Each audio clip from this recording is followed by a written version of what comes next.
Bro, there's a human skull. No! No, bro, come down here. Oh, you poor thing. Ew, it's missing its face.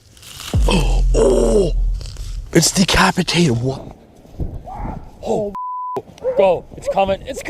Oh, crap. In a clip posted by the YouTube channel Squatch TV, two campers head out to an old deserted train bridge late at night to look for wildlife.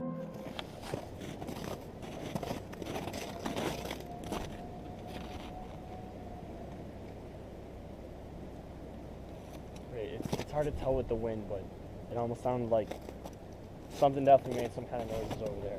So we're gonna check it out. Occasionally snowmobilers come through here, but other than that, it's pretty remote. This is an abandoned train bridge.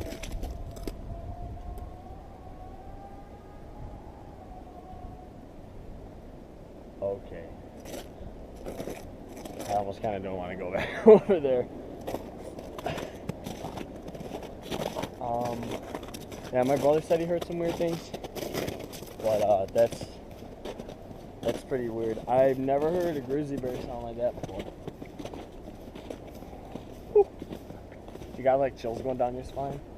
Yup. I hope the camera got that.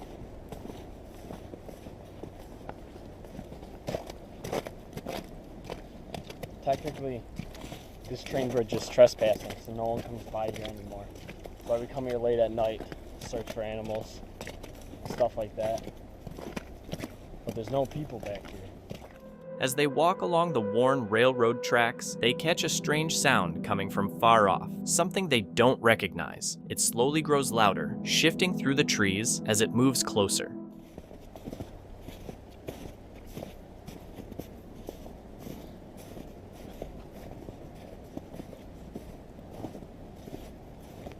You take that one path up here. Yeah. Is that right there? Yeah. Picture the babies.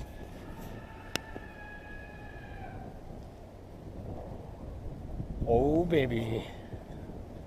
Okay, I don't even want to go. I don't even want to. What the hell was that?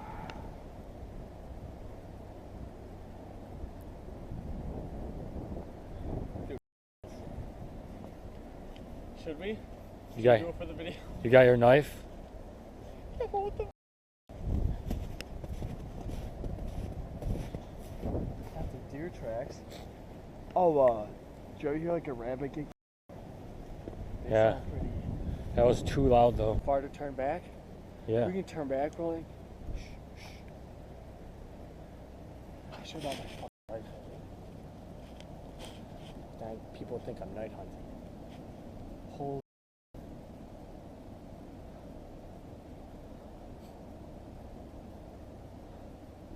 Alright, let's keep.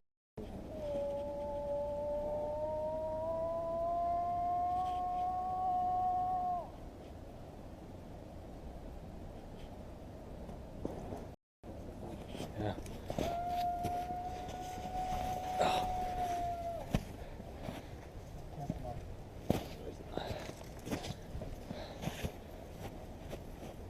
Okay, so we've been hearing some really shit, dude.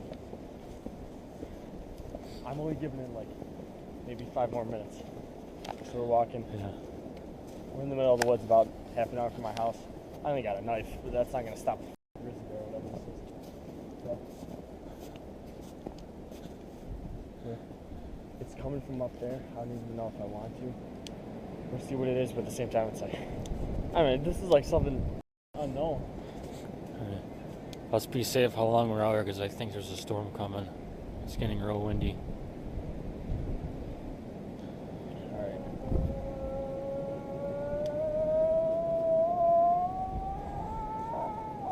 Okay. Go. That's pretty loud. That's close. Okay. So we're I know.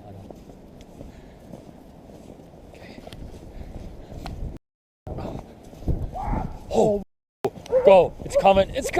Oh crap! Wait! Don't wait! Go! Wait! Holy! I think I saw it. Go! Go! Go! Go! Oh, crap. Bro, wait, where's Okay, we're far enough away. I don't know what the is. Hurry up. I'm turning off the camera. They take off without turning around, focused only on getting as far away as possible from whatever might be out there. Instead of hanging around to figure it out, they trust their instincts and leave. Dustin Frazier, an outdoor explorer known for his solo trips to remote forests and off-grid spots, shares a chilling video from March 7th, 2026. In the dark of night, he walks through a secluded forest in the US, heading toward an old camper he bought months ago. He mentions it's been a while since his last visit and that he's just checking on the camper's condition. Check on it, make sure everything's good, and what is that?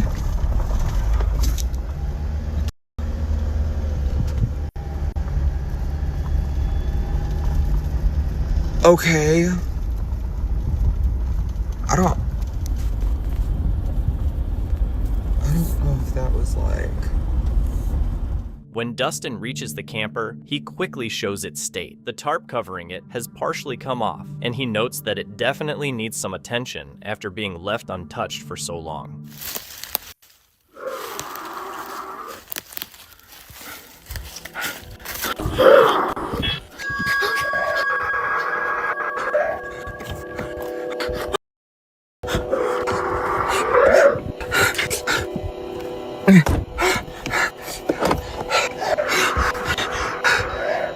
Standing by the camper, Dustin calls out into the forest. Almost immediately, he notices some movement in the trees, which unsettles him, as it feels like something nearby responded to his voice. Moments later, more movement catches his attention deeper in the woods. Uneasy, Dustin tries to snap a photo in that direction, hoping to capture whatever is causing the disturbances. What started as a simple check on the abandoned campers quickly turns tense as Dustin sees large, unexplained movement in the forest. While he initially thinks it could be wildlife, the size and consistency of the activity make him uncertain. Without a clear sighting, the encounter ends with Dustin staying cautious, trying to document whatever might be moving through the trees.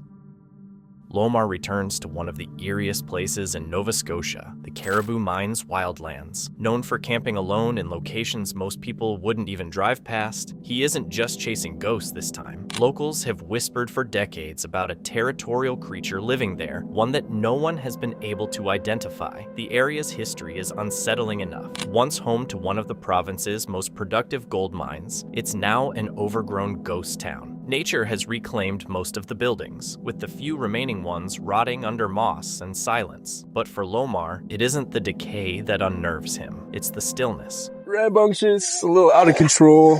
I get it though, she's been in the car for 1 hour and 17 minutes. That's how far I drove from the city. I'm still kind of wondering if there's a species of Bigfoots or like an animal that just, you have to kind of go into the depths of the wildlands, you know? I know, baby. We'll run around soon, okay? Yeah, we'll run around soon. Almost there, actually.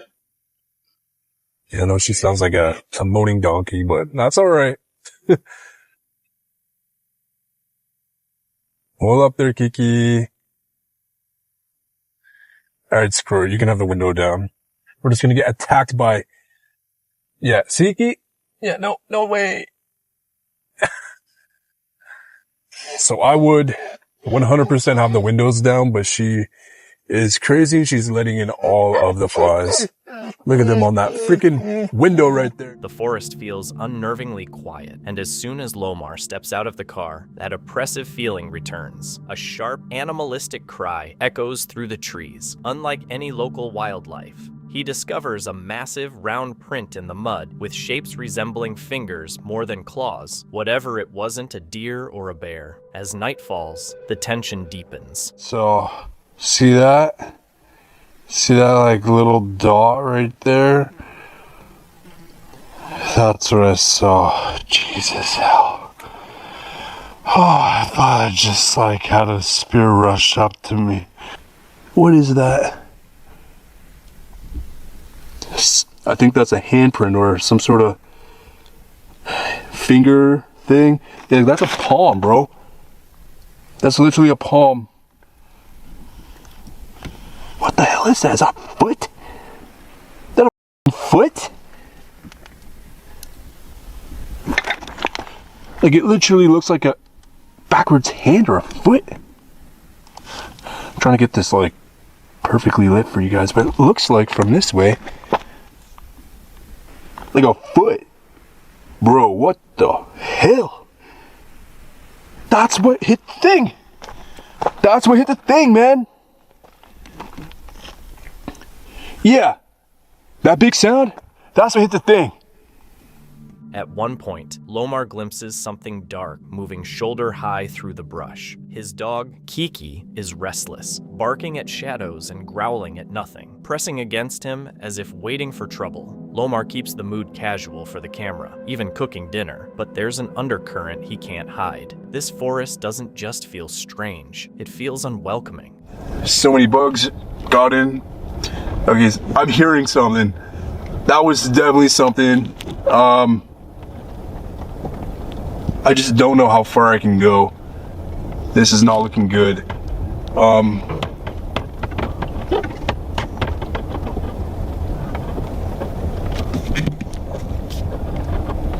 Okay, I'm looking for the turnaround point. Where is that?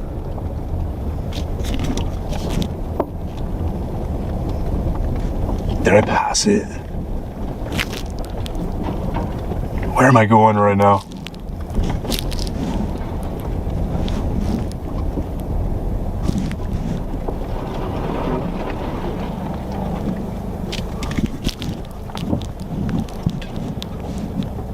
The night concludes without any dramatic events, no creature emerging from the shadows. Instead, there's a lingering feeling of being watched, and the only reason the night remains quiet is that they decided to leave. Meet Mo Sargi, a popular YouTuber known for exploring everything from abandoned cabins to remote forests. On April 25th, 2025, he set out on what he described as a simple solo trip to test his new e-bike, explore a few trails, and possibly camp overnight. However, it didn't take long for the trip to take an unexpected turn. Into that fresh patch of snow. Here goes nothing, mama. Whoa! What the heck?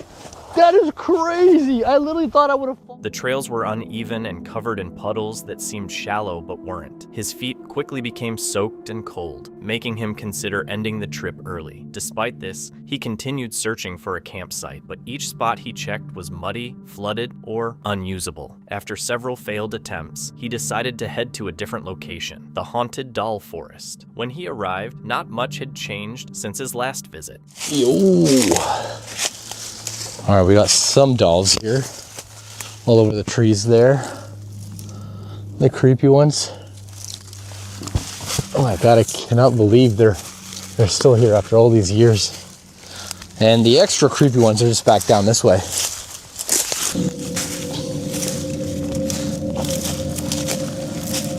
Whoa. Look at this. Back to the creepy dolls.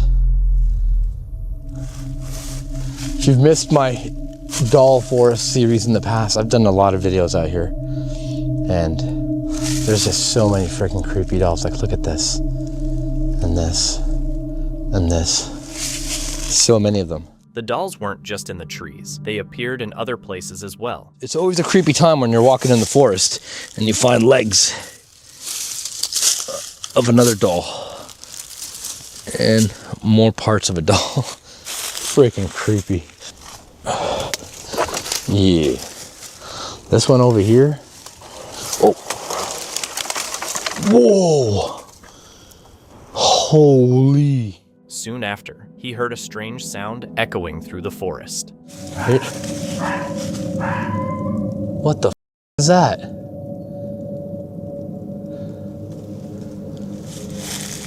Hello? Did that sound like a dog? Or was that a coyote? Hello? This place. Like, I genuinely hate this place. Yeah, that just sounded like a dog or something. It wasn't a howl or a typical scream. It was sharper, more abrupt, like a distant bark. Uneasy, he returned to his campsite and started preparing dinner. That's when he felt it, the distinct sense that something nearby was watching him. Yo guys, I think I'm being stalked by an animal. What is that?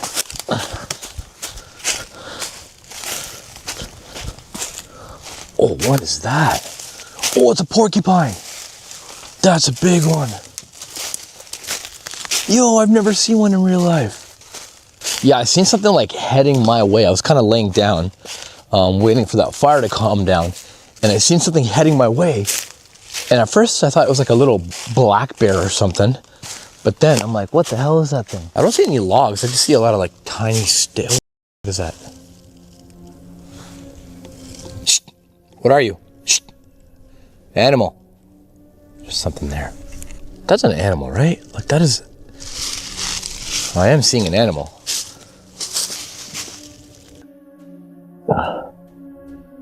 That's an animal. There's something there. It's not moving. What is that? Oh, what the f... Oh. Ew. Oh my god. What the f is that?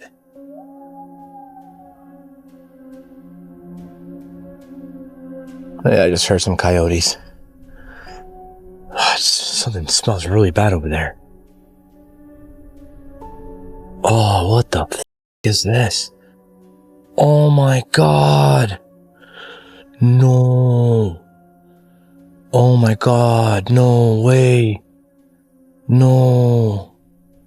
That's a dog. Mo stepped outside once more to survey the area and saw something that made him freeze. A body was lying on the ground, looking like it had been placed there recently. As he leaned in to get a closer look, blood smeared onto the stick he was holding. Oh, you poor thing. Ew, it's missing its face. Oh, it's decapitated. What?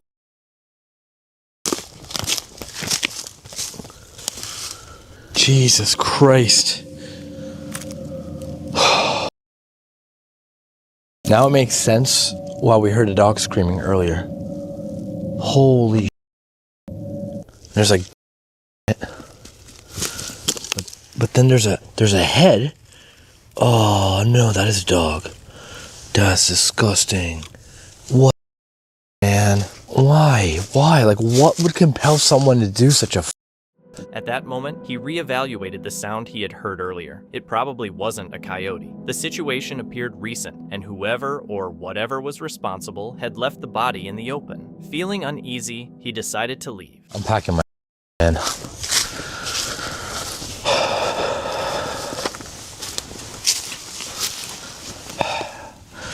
I'm already tired as... Like all day I've been at this. Biking, hiking, making a fort. I'm just exhausted, and now this just messed up my brain. I feel so bad. Like, guys, you guys know me. I don't have like a dog, but I love animals. You know, I used to have cats. Dogs, they're like our friends. You know what I mean? Like, why would somebody want to hurt a dog? I'm sorry. I can't continue this. I can't do this. Like, I don't have it in me to camp out here tonight knowing someone was here and they decapitated an animal. And we caught the sound of it on camera when we were at the dolls earlier. That's just too much. That's where I draw the line. I'm gonna pack. He gathered his gear, keeping a wary eye on the tree line as he made his way back to the parking lot. His mind was set. It was time to leave. The video is from Exploring with Bear, a US-based channel focused on solo adventures and Bigfoot explorations in forests with a history of Bigfoot activity. It's January 26th, 2026 in Ohio, United States. Bear starts his investigation deep in the woods during a severe winter cold front. The temperature is freezing, and the forest is blanketed in snow and ice. As he walks alone along the trail, the surroundings feel unusually quiet. The cold, darkness, and isolation create a tense atmosphere as he carefully moves through the icy landscape. Holy smokes. Oh man. That was a huge knock. Huge knock.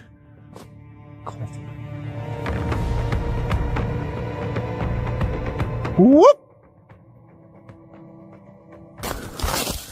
Whoa!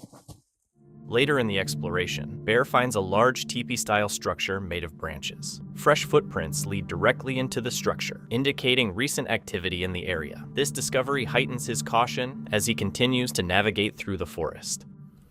What was that?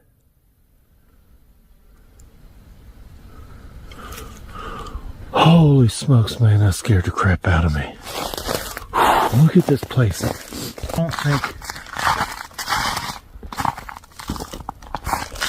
I hope I'm going the right way. I might not be. I'm not on the same trail as I was.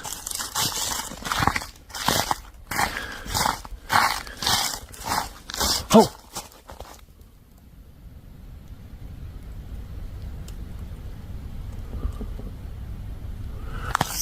It's getting so dark. Man, this camera ain't doing nothing but justice. Those are some big cliffs there. Big monster cliffs. While descending along a trail, Bear becomes disoriented in the dense woods. The darkness and thick trees make it hard to determine his direction, and strange noises around him amplify the sense of isolation. That was a huge, huge knock. Huge knock.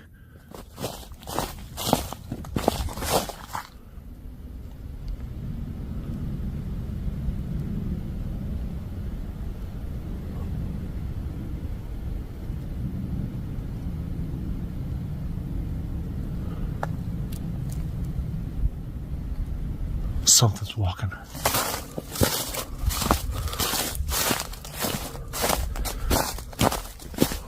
Something's walking.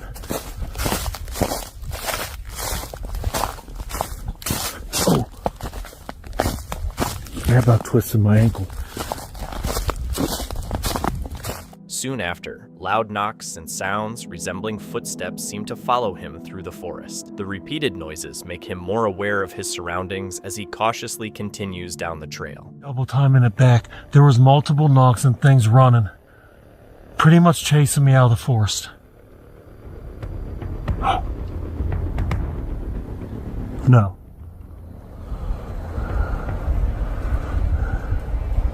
Man, my battery's about dead. And within moments, the camera shut down totally. I had no way of calling for help. I couldn't record anything else that happened. As Bear tries to leave, more knocking sounds and running noises echo through the woods. His camera battery dies, leaving him unable to record or contact anyone. He focuses on safely navigating the freezing forest. Despite the harsh conditions, the experience becomes physically and mentally intense. Throughout the night, Bear hears knocking sounds, discovers a large structure with fresh tracks, and hears movement nearby. While no clear visual evidence is captured, the strange sounds and isolation make for a tense experience. The cold and loss of camera power add to the challenge. The video from the It's Bates YouTube channel captures a nighttime forest exploration with camping challenges and spooky paranormal games. It's September 8th, 2022, and two members of the group are gearing up to leave their tent and venture into the forest. The night is cold and pitch black, with the open field providing no cover and the tree line ahead barely visible. As they move forward, distant alarms and faint sounds echo from the surroundings, making it difficult to figure out where they're coming from. Don't come back because I heard the sound from there earlier. What if no one comes back? The heck is that? Look. Oh, I swear I keep seeing things. I'm not looking at it. No. Same. I'm not trying to think about it. Even though it's the scariest thing ever. Yeah. Wait. This is the construction site. The alarm might go on. No, but we're not in the building. Do you hear that? Yeah, I do. Let's just hide. Crouch, crouch, crouch. They talk through the rules for their Midnight Demons tag game, attempting to stay calm. However, the silence of the night amplifies every sound as they get closer to the woods, making the atmosphere feel even more tense. I swear to God.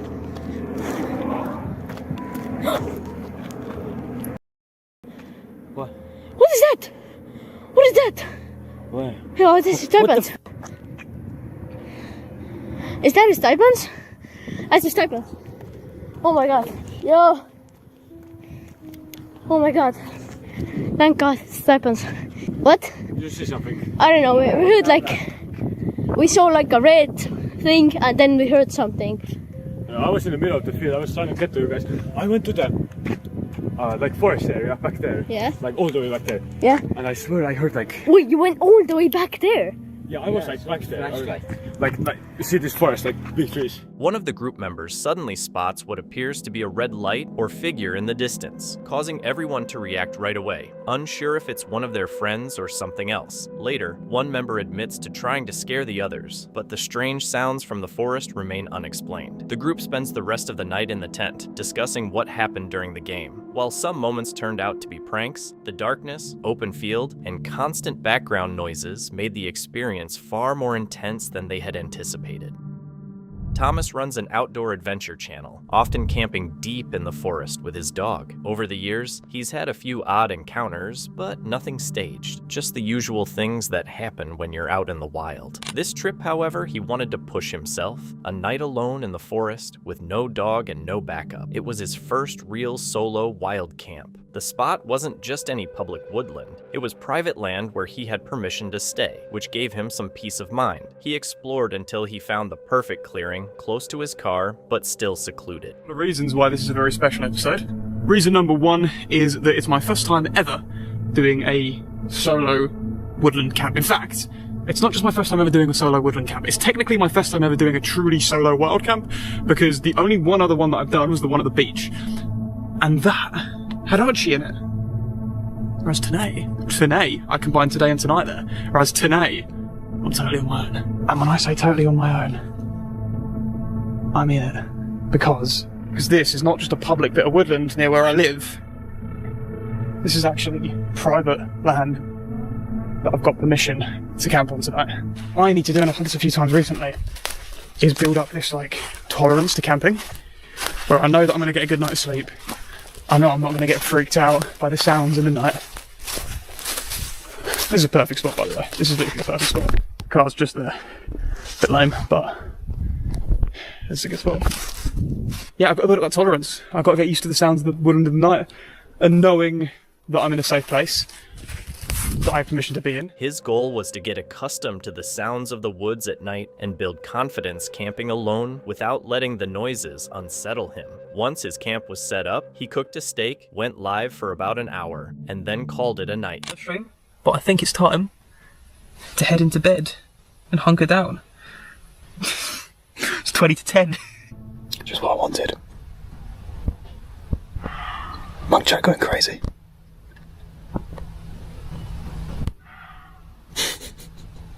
I'm chilling out though.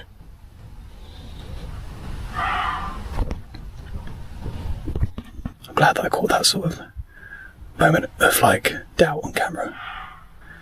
It's very hot. I'm gonna stick it out.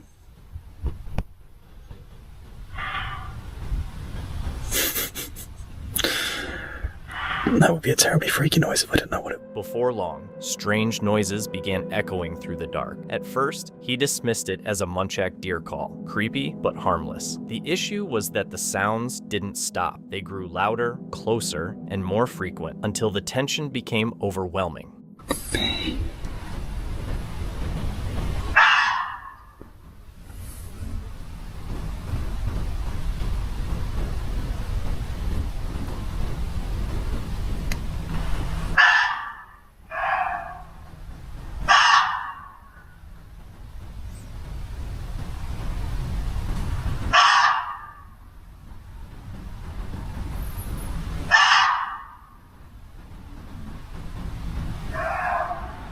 Eventually, he decided to pack up and leave. In hindsight, Thomas believes it was likely a fox or another animal, but for someone not used to the sounds of the wild, it could easily be mistaken for something much more unsettling, a cryptid, a skinwalker, or something worse.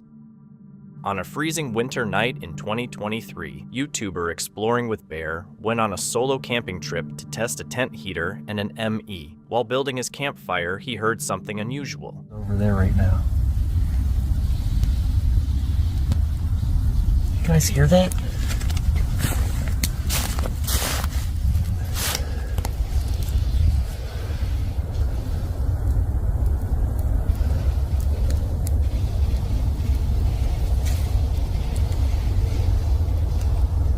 Do you guys hear that?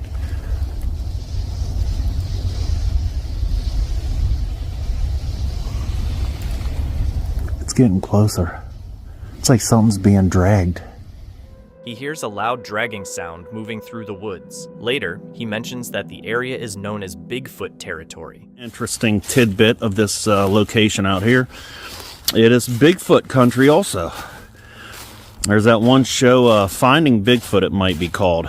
Even came out here. And the one with Bobo in it. So there is Bigfoot, and there's also skinwalkers. I mean, we'll keep our eyes peeled for Bigfoot for sure. And skinwalkers here at night. Back in the day, there was a lot of Indians and oh, crap. Holy smokes. Did you that was a scary sound. I was coughing. I don't know if you guys heard that. Coming from back there, and I can't see nothing over there. Pitch black.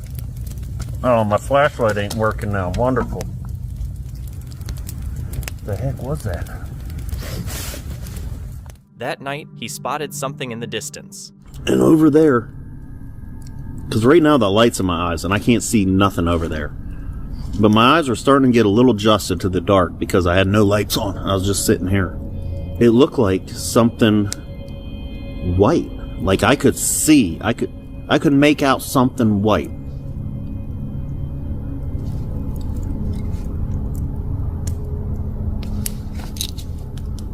And I tried to get a flashlight on it, but then it was gone. So that was pretty weird. But I didn't get to see really what it was, but it looked like something standing. It was lighter. Not white, but lighter. Like I could just make out something. It was weird. I don't know how to explain it really. A few moments later, he saw it once more. How is that possible? There's something sort of like light and glowing over there. I can see it with my eye. It's not coming up on camera. But once I put the light, this light on it, there's nothing there. Nothing at all. It don't even look like, I can't even tell like what it could be.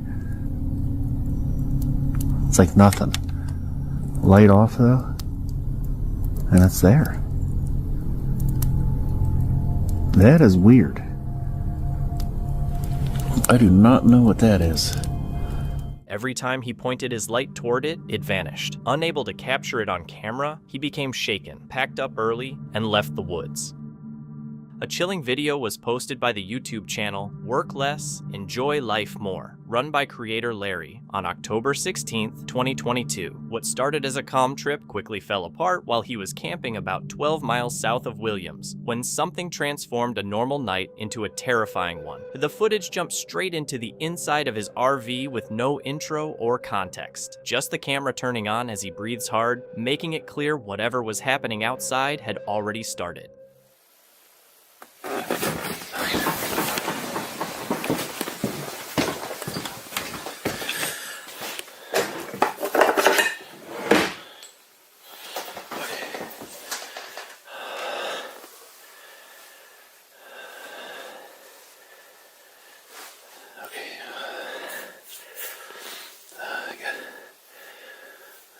Go out there.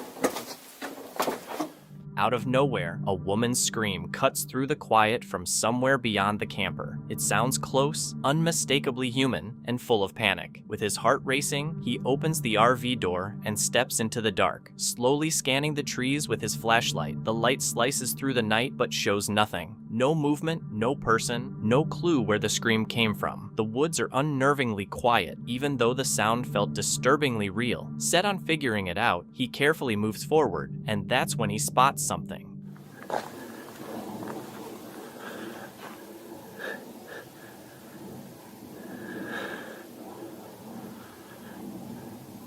Hello?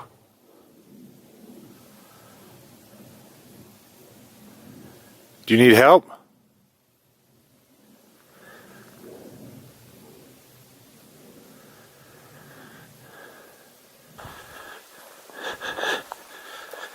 Hello?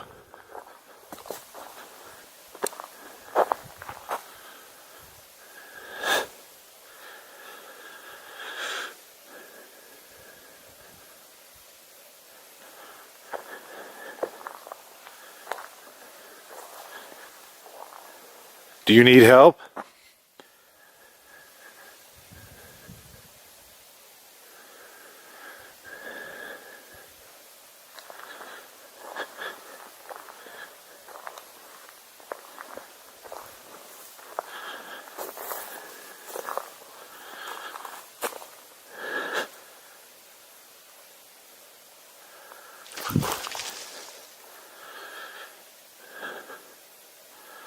Okay, that's creepy.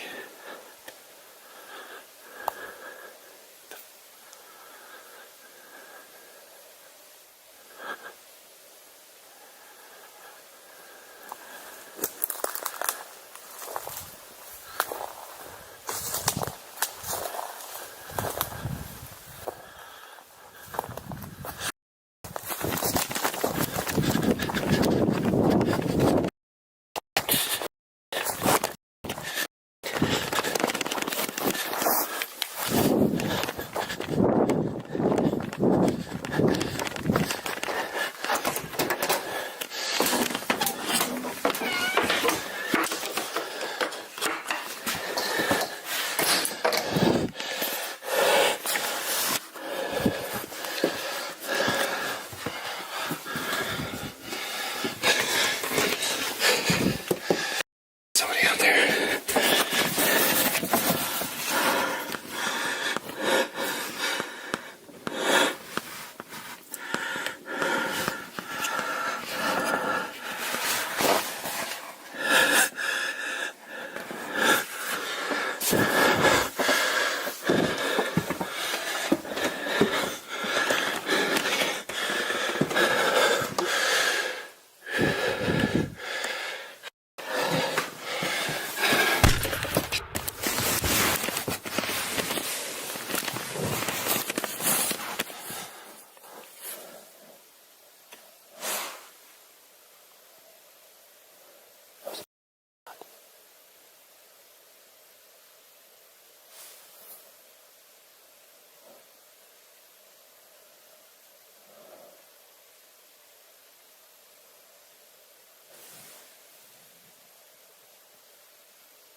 At the edge of the flashlight, a man stands watching from the shadows. Larry bolts back to the RV, locking the door behind him. A gunshot rings out, and the man begins banging on the door while noises come from beneath the vehicle, as if someone is trying to get under it.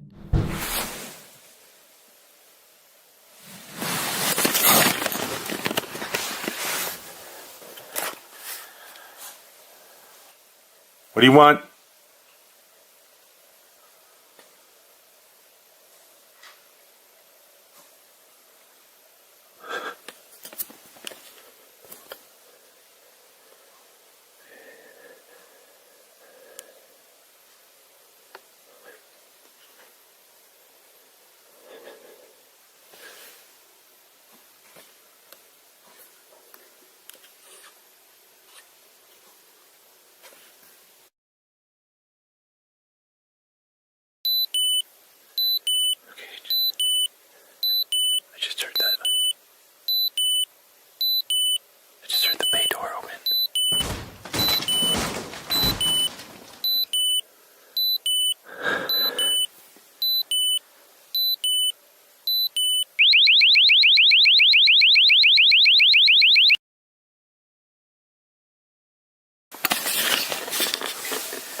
it scared him off. Larry stays frozen, barely breathing, as the noises go on and then suddenly stop. After a long pause, he takes his pistol, cautiously opens the door, and steps into the dark, only to find nothing, no movement or sound, just the heavy silence of the forest. The footage cuts off there. Later, he confirmed he was safe, but called it the scariest moment of his life.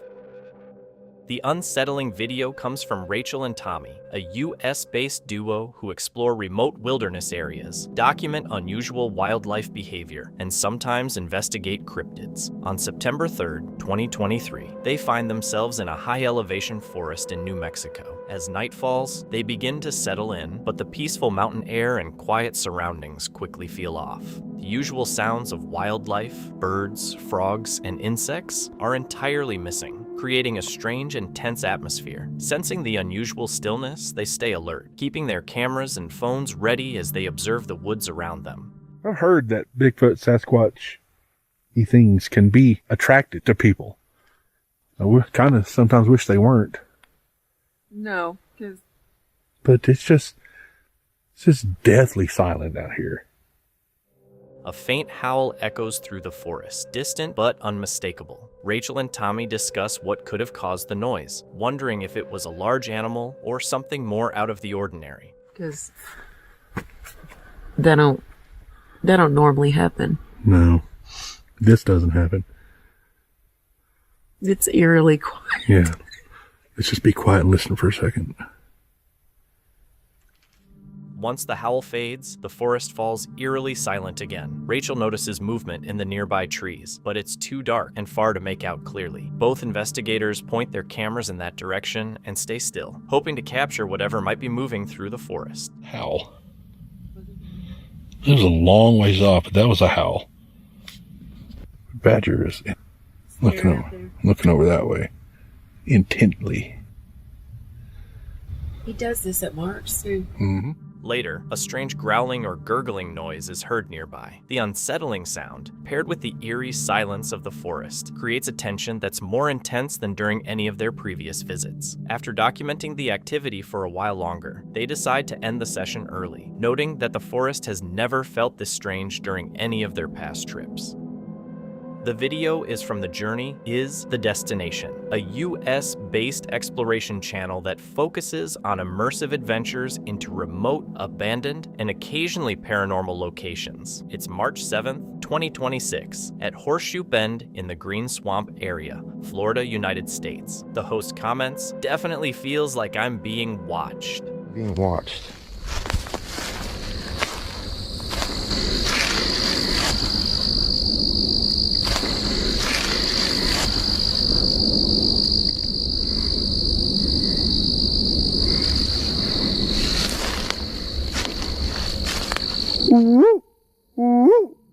As the explorer moves further into the swamp, odd noises start echoing around them. Tree knocks and footsteps are heard, sometimes ahead on the trail, other times behind. The sounds are hard to pinpoint in the darkness. The investigator feels cold chills down their spine as the sensation of being watched intensifies in the still, moonlit swamp. In front of me.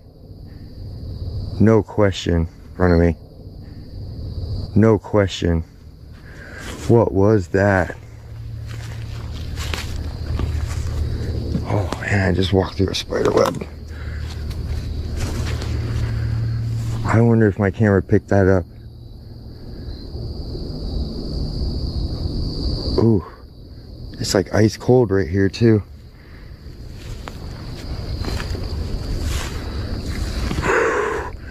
I got goosebumps from head to toe right now. What the hell? What the hell, Bob? A sudden, distinct sound of something walking ahead of the explorer breaks the silence. The noise triggers a rush of adrenaline, giving the explorer full-body goosebumps as they scan the darkness with a flashlight. The swamp's isolation makes every sound feel intensified and menacing. Back away from me. Whatever is out here screwing with me, please back away from me. I did not come out here for you.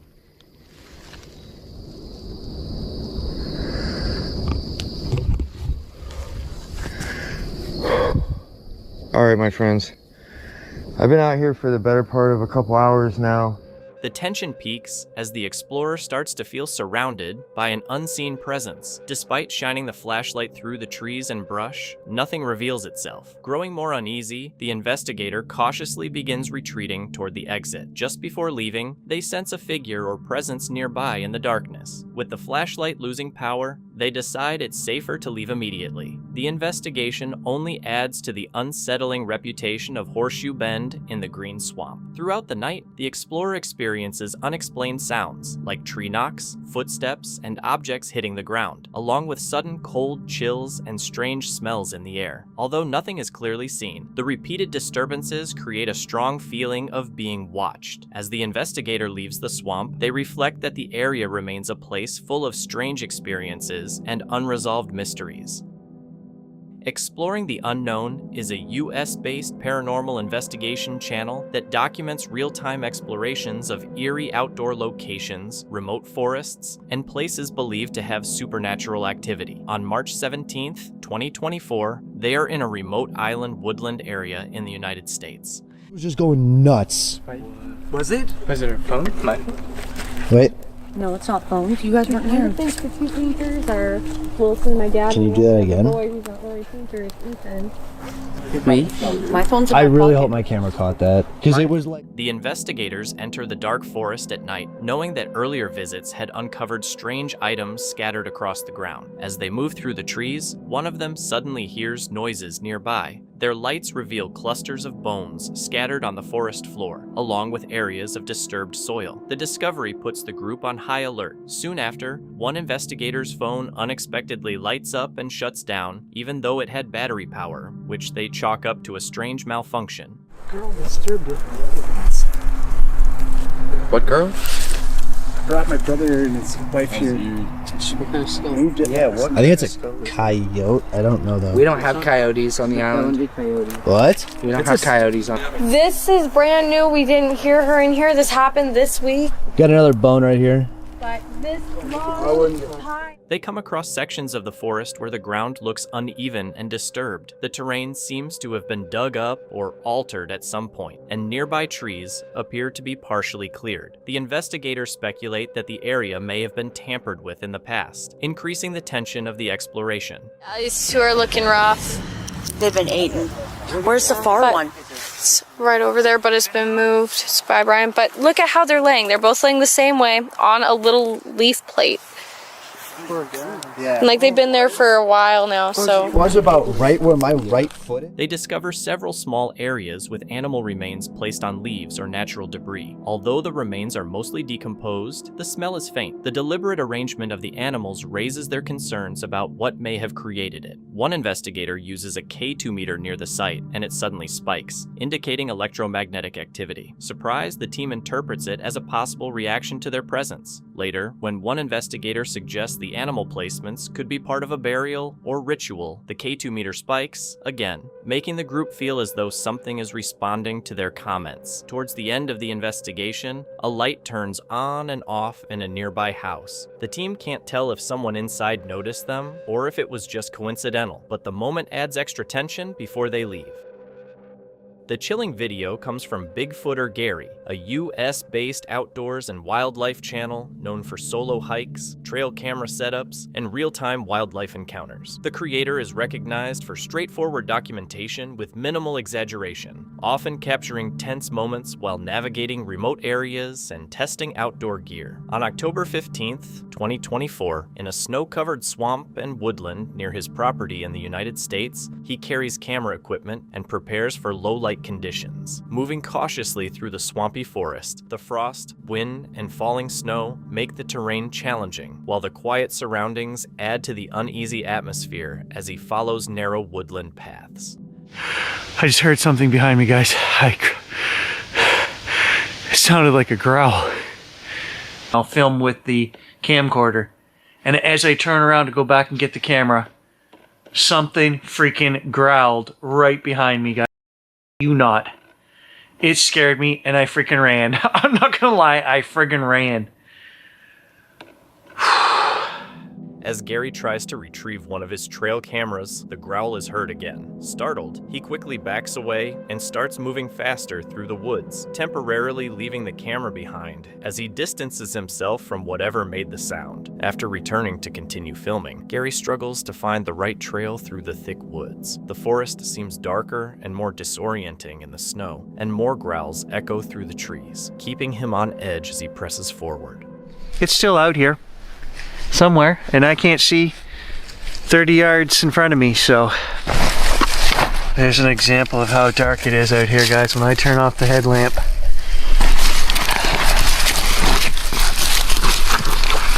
Don't tell me. We've got at least an hour before be able to see a little bit, so coffee time and warm up. There's something in the woods right there, guys, beside my house. I can see eye shine, and my gauge is not reacting.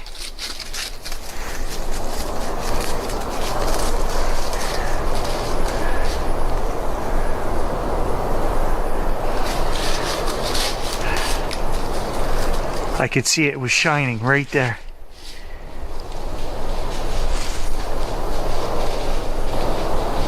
Can you hear that?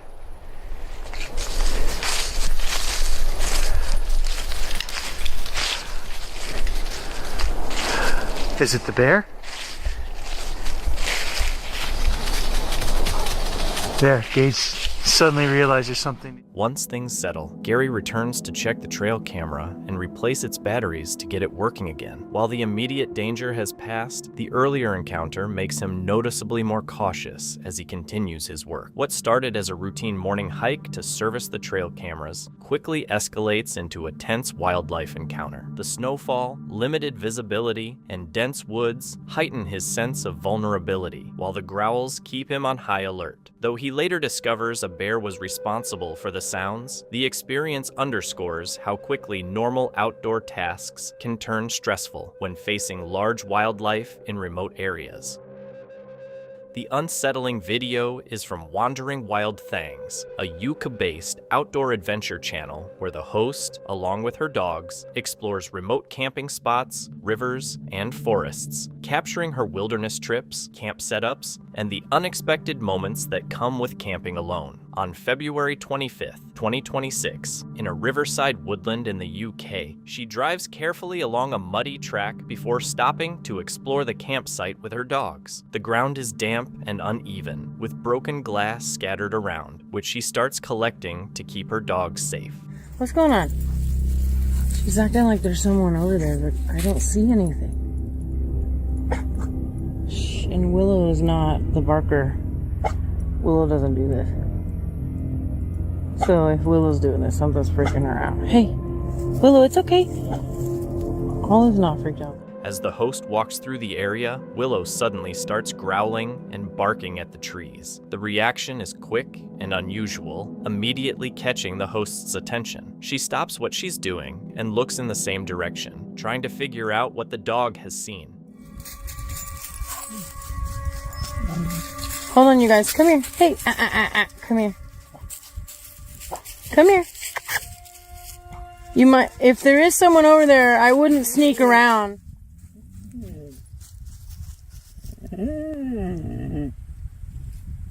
Hey, Willow.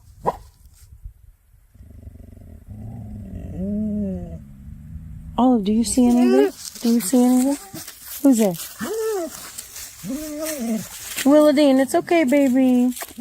Willow, come here. Willow, what do you see? Come here. She slowly moves around the campsite, calling the dogs back while scanning the woods. She checks behind trees and along the path, listening for any signs of movement. Though nothing is visible, the uncertainty creates a tense atmosphere. Willow's reaction suggests that something was there, even if it's no longer in sight. My heart's racing a little bit.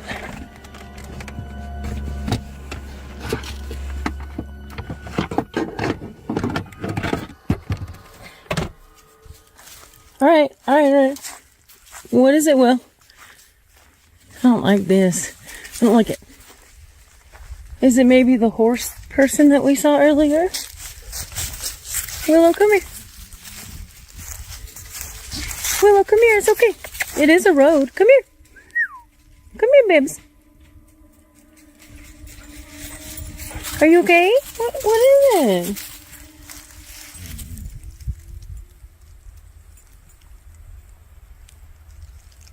Her hair's not up anymore.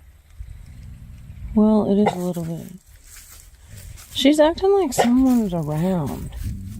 Willow barks again, this time in the opposite direction. She follows the sound and finds a small armadillo moving through the brush. The discovery brings relief, confirming the strange behavior was likely just animals passing through. After finishing camp setup and preparing food, the cold makes the night uncomfortable. She moves into the truck with the dogs to stay warm. Issues with the heater and bedding make sleep difficult, but they remain safe through the night. She reflects on how camping alone in remote areas always brings uncertainty. Every sound feels bigger when you're the only one there. The video comes from Creepy Travels, a YouTube channel focused on outdoor exploration and mysteries, documenting solo trips into remote forests, abandoned cabins, caves, and isolated wilderness areas across the United States, particularly in the Appalachian region. It is February 11th, 2026, in the Appalachian woodland region near remote hiking trails. While hiking toward an abandoned cabin, the explorer begins to notice the scent of smoke drifting through the trees. The smell lingers for nearly 10 minutes as he moves through the forest. Since fires and camping are usually restricted in the area, the smell immediately raises concern. After climbing out of a ravine and approaching the cabin, the source becomes clear. A fire is burning beside the structure, indicating that someone else is already at the location. A fire, a glow, and I'm walking up that hill, walking up from the ravine, and I get up and I see the light glaring right off of him. Saw him real good. And I shined my light right toward him. And I remember I wasn't going to shine it in his face to be rude, so I shined it more down in the center section.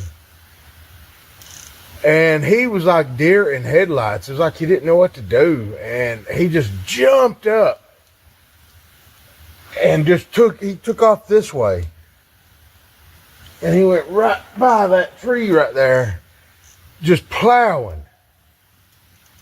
And he took off, I guess, that trail. After ensuring the stranger had left, the explorer carefully approached the cabin and fire pit. The fire is still burning and looks like it was recently attended to. Nearby objects appear intentionally placed, and a small solar light seems to have been set up to obscure the fire's glow from the nearby trails. Screech, yell. Didn't sound like a human. Oh, I have never heard an animal make that type of screech. Then it kind of had like a chuckle after. I can't even describe it.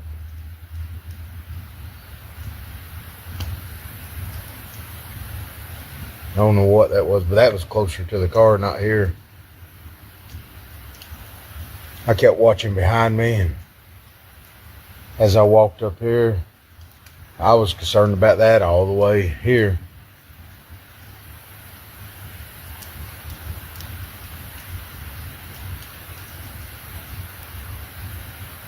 Apparently I'm finding out more about this place than I thought. I'm gonna keep asking people about it. I gotta be careful. I don't want to get asked too many questions to locals, because I don't want nobody to know about this place.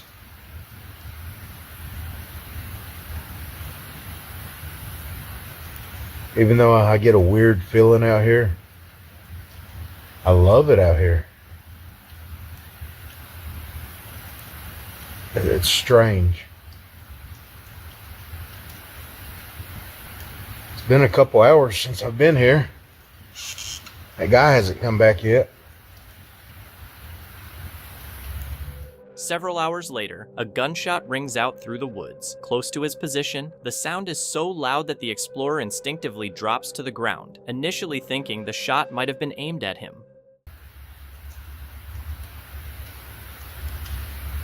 I just heard leaves. They could have... I've got these lights pointed right on me.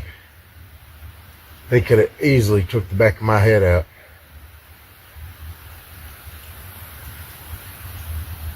I believe they're trying to get me to go.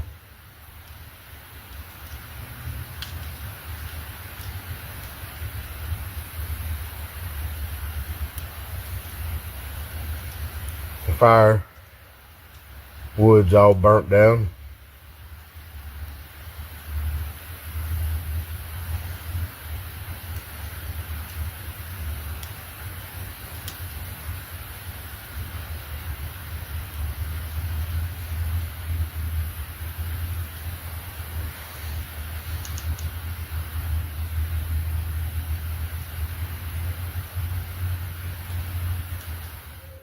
Worried that someone armed might still be nearby, the explorer decides it's too risky to stay. He packs up his equipment and leaves the forest earlier than planned. The combination of the eerie discoveries and the escalating tension makes it clear that staying any longer would be dangerous. The video is from the Haunted Boys, a US-based paranormal investigation and urban exploration channel that focuses on real-time ghost hunts, night explorations, and local urban legends. On November 28, 2024, the team heads to Devil's Tree in the United States. They navigate a dark wooded trail towards the infamous tree, using flashlights and maps to find their way. As they venture deeper, they discuss the eerie history of the location, including rumors of murders allegedly committed by a former police officer. Once close to the tree, they begin using spirit communication tools like spirit boxes and red light devices. Almost immediately, the equipment starts responding to their questions with phrases like, "Stay and behind you." The tension rises as the team splits into smaller groups to investigate nearby foundations and surrounding areas. What exactly means Roman numeral? Do you want me to go back there, see if they're getting anything? Well, let's see. 20. Yo, wait. When was it? When was this? 1971. Why haven't you marked it with this? Did you turn anything off? No. Okay. Turn your phone on the airplane. Well, why haven't he marked his victims with this? You can only do it once. You mean? Carve in a stone? Yeah. Maybe at the end of the acorn. We can include that as an acorn. Yeah. That's... I did... Yeah, what the was that? I don't know. Did you hear it? Yeah, and I can also... Wait, what'd you hear? During another spirit box session, the device delivers urgent phrases like, "Run" and "I got you." These responses heighten the team's anxiety and make them question how much longer they should stay at the location. What the is that them? No. They're all the way over there. There was running around. I heard it too. Heavy footsteps. Well, it did say run away fast for me. Did say run away fast. They're over there a lot earlier. Yeah. Like, they're, and it's 8 o'clock. They, point the camera. Yeah. They are over there. What? They are over there, and we heard footsteps over there. I wonder if the camera... Pass. You passed? Did you pass by while running? Heavy footsteps are heard nearby, even though no one from the group is in that direction. The investigators start describing a strong sense that something unseen is moving through the forest around them. Give me a name, age, what year it is for you. Just said Gerald. Yo, Close enough. My buddy. That's close enough. That's the name of the killer. He's the cop. I don't know. Oh I feel like we shit! should Gerald is the cop. No, I don't think. What was it? Gerald. Same thing. Gerald. That's like the same thing, though. That's the closest he's probably gonna get. Are we speaking to the sheriff or the officer? Yeah, that was right behind us. I'm back here. Don't worry about it. I want to go home. You're fine. I do too, I wanna but no, snuggle in my nobody wants to bed. listen. Ryder. Just said go Thomas. As the team begins packing up and leaving the site, they continue hearing movement in the surrounding forest, suggesting something may still be nearby. As they carefully retreat along the trail, the intensity of the investigation escalates once they reach Devil's Tree. Spirit box responses, unexplained forest noises, and repeated footsteps give the impression that they are interacting with something within the woods. Even after leaving the location, they reflect on the experience, acknowledging that the mix of the site's history, unusual structures, and ongoing activity made this investigation one of their most unsettling encounters. The video features Aaron Evans, a UK-based adventure and exploration vlogger who explores haunted forests, caves, and folklore-related sites with his dog, Bailey. His channel offers immersive real-time experiences, blending paranormal investigations with outdoor adventures and camping. On August 2nd, 2025, in the United Kingdom, Aaron and his group head to a tower linked to the Lady Sally legend, but find the entrance locked. A local suggests a nearby cave system, believed to be the only accessible part of the area, so they decide to investigate that instead. As they approach the cave, the group moves carefully, aware that the tunnels may be cramped and unstable. Bailey stays close, confidently leading the way as they prepare to enter.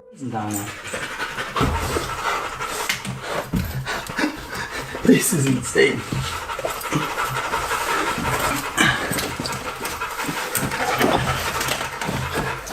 Let's go to the other ones. Holy I don't want bro, I don't want to. This is scary. Baby's gone through. Whoa, bro. Bro, it opens up even more. Oh my god, it goes further. As they enter the cave system, the passages become narrower before expanding into larger chambers. The low ceilings and uneven terrain slow their movement, requiring careful steps. One member expresses discomfort in the tight space, while Bailey presses on without hesitation. The darkness, the sound of their footsteps echoing, and the cramped tunnels add to the tense, claustrophobic feeling as they continue exploring. Looks like a witch's tree. We've decided that this spot here is going to be home for the night. Right next to the spooky tree.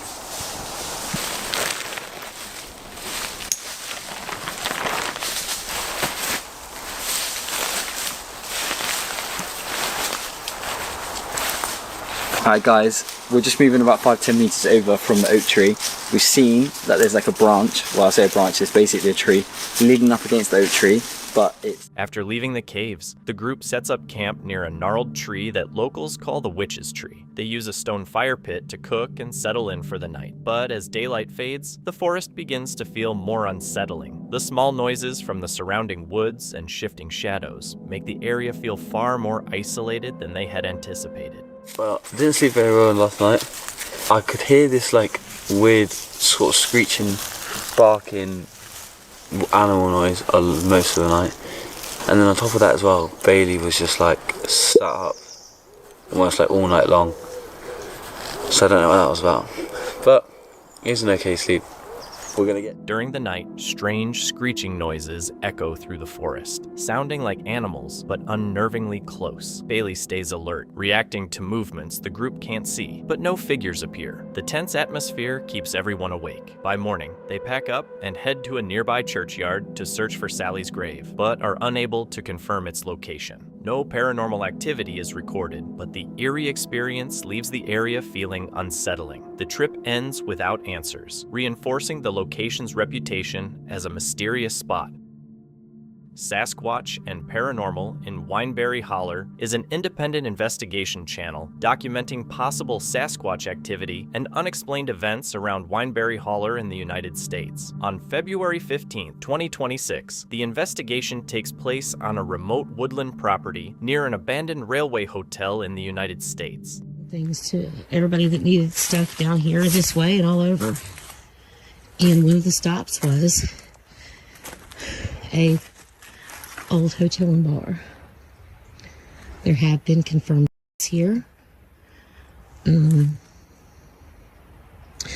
was a man that caught his lady doing something she wasn't supposed to. Himself. And the explorer strolls along a quiet, paved road near her old home, describing the surrounding scenery. She points to the nearby hills where, in the past, she reported seeing two dark figures moving along the mountainside. She then makes her way toward a creek that runs through the valley, heading toward an abandoned building known locally as the Haunted Hotel. Local history tells that the structure once operated as a hotel and bar during the early railroad days when trains passed through the area to deliver supplies. According to locals, several tragedies took place there, including one where a man allegedly died after discovering his partner's infidelity. Something's put that in the way of it, where you don't go in here. They put stuff up against the door. That doesn't sound like bear activity right there. So I think that somebody's claimed this place. I seen her footprint right down here, and it wouldn't surprise me. Let me go on the other side of it. See, I seen that there, and then I seen the signs where they usually like the trees in front of stuff that's pulled down, like that one there, the leaves that's in front of it. So I think they don't. Like, see, this wasn't here. She quickly notices something strange about the entrance. Branches and debris seem to have been arranged across the doorway, and an old mattress, which was once buried among the nearby trash, has somehow been moved right in front of the entrance. That's how long it's been abandoned. But since I know, see, look there's the Sasquatch track. See the heel? And the toes, I might get cast that tomorrow.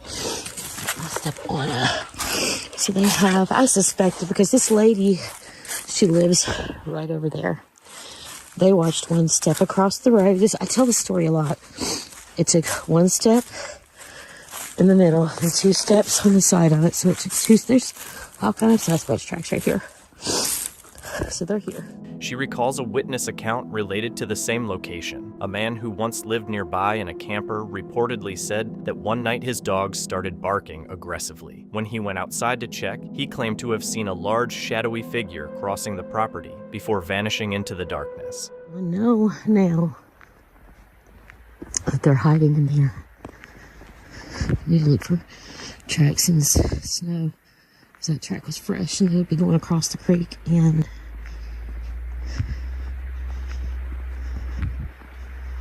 into there. We're off the top of the mountain. Look there. That could have been a small one. The snow melted it out big.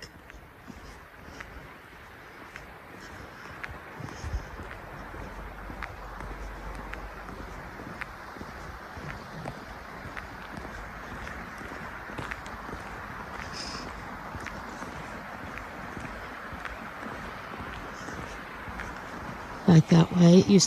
We used to play back through there. It was just 2 big cliffs and railroad track. Before ending the recording, she points to the abandoned hotel ruins, mentioning that locals have reported strange sightings nearby, including shadow figures and misty shapes around the building at night. After documenting the blocked entrance and unusual tracks, the explorer chooses not to disturb the area further. She plans to return during the day to inspect the structure closely and try to cast the footprints. Reflecting on the quiet valley of Wineberry Holler, she considers the odd mix of stories tied to the area, from Sasquatch sightings to paranormal activity, leaving the mystery of what's moving through the valley unanswered. The startling video comes from Texas Paranormal, a team investigating haunted locations across Texas. They use tools like spirit boxes, REM pods, K2 meters, music box triggers, and motion-activated devices to document real-time reactions and explore potential natural explanations. On July 21st, 2025, they were in Marble Falls, Texas. Setting off the music box right now. If so, just stand directly in front of it and you can keep it going. It's going to play like a little song, kind of like a music box. Can you please stay in front of it? Just all you got to do is stand directly in front of it. We also got this K2 meter laying right next to it. If you put your energy into that too, you can make that flash up to red. Again, none of this stuff is going to hurt you. It's just going to let us know that you're here. I think I just saw it spike. Oh yeah, guys, too, also make sure all your phones are on airplane mode, because your phones can actually trip the K2 meter and stuff.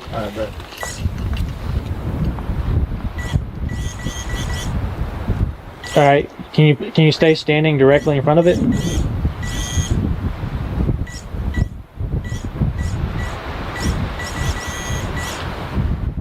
Michael and his team arrive at a site known as Demon's Hole, a deep cave with a dark history linked to Civil War era events. They set up their equipment along the edge of the drop, explaining how each device works and inviting anyone to interact. Shortly after, one of the music box triggers begins to go off unexpectedly. Initially, the team thinks it could be the wind or equipment sensitivity, but the early activity adds to the tense atmosphere. Something. I don't know what. How many of us are there? 1, 2, 3, 6. Again, can you please say again, how many of us do you see sitting around the hole? You said 4, right? I thought I heard 4 too. I heard 4, bro. A REM pod position near the edge suddenly lights up, indicating a change in its immediate environment. The team interprets this as a possible temperature shift or a proximity trigger. Yeah, bro. Now that is unaffected because it's down there. The wind can't really get down there right now. Was that you that just set off the cat ball? Just one camera down. Alright, if that was you that set off the cat ball. Like, can you see them in the distance? Yeah. Did you see something? No, I did. I thought I saw, like, because I thought it was a reflection from the light, but it just disappeared instantly. It was like in between. I can't see it now much. Because, well, now it's gone. But it looked like one of those, like, you know, yellow tape reflectors. And I thought that's what it was. I was like believing it for a second. I kept looking at it. It just disappeared completely. So it's almost like a reflective like a lantern. light. No, like a lantern. A lantern? But Wait, like, you actually for real? I'm being so like over by the tree I over wouldn't there? like. I couldn't explain it. So it's almost like something like walked in front of it and it disappeared. Yeah, but you couldn't see the figure. You just saw it go away. That's weird. And it stayed away. A brief light appears near a tree at the edge of the site before disappearing. The team is unsure if it's a reflection, an insect, or something else, but it stands out as an unusual moment. Throughout the investigation, there are several unexplained occurrences, such as device activations and environmental changes. While they consider natural explanations, some events remain unexplainable. The site's history and the activity make this one of their most intense investigations. Lakeshore Paranormal, a paranormal investigation channel led by Darren Dick House, focuses on haunted locations, cemeteries, abandoned sites, and areas linked to local ghost stories. On March 10th, 2023, the investigation takes place on a haunted trail in the United Kingdom. The investigator walks alone toward the wooded trail as storm clouds begin to gather overhead. With the full moon casting light on parts of the forest and snow expected later in the night, the atmosphere feels tense. As they move deeper into the trees, small noises from branches and shifting shadows create an uneasy environment. The quiet woods and the approaching storm enhance the sense of isolation as they reach the spot for their spirit box session.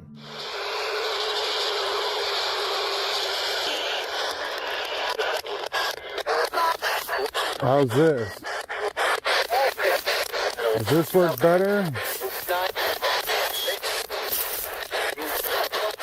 The investigator starts using an SD11 spirit box, asking if any spirits in the area are willing to communicate. During the session, bursts of static, faint voices, and occasional sounds resembling laughter come through the device. The investigator asks several questions and listens intently for responses, showing visible tension as some of the sounds seem to match the questions. Being alone in the woods while the weather worsens adds to the intensity of the atmosphere surrounding the session. God, the chills. What are you doing out here? Oh my gosh.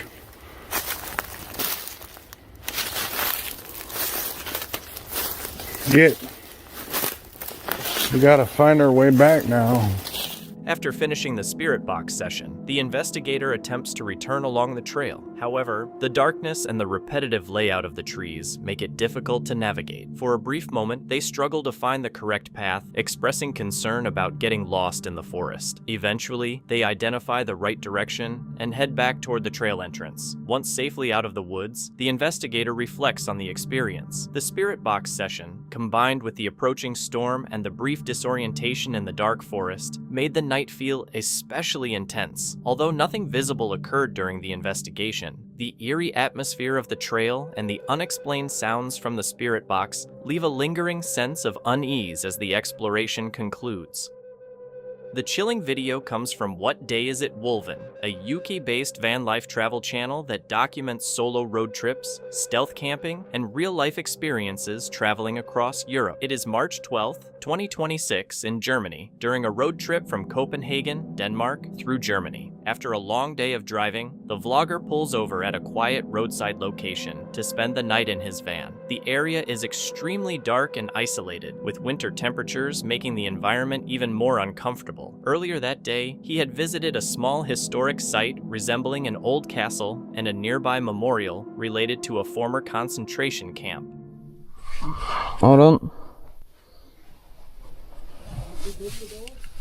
Yeah, hold on.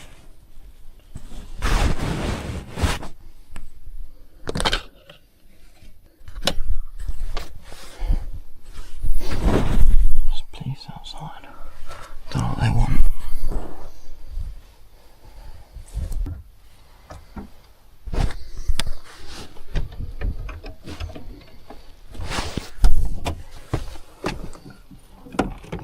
Without warning, bright lights suddenly flood the van. Police officers arrive at the location, shining their torches toward the vehicle, immediately startling the traveler and breaking the silence of the night.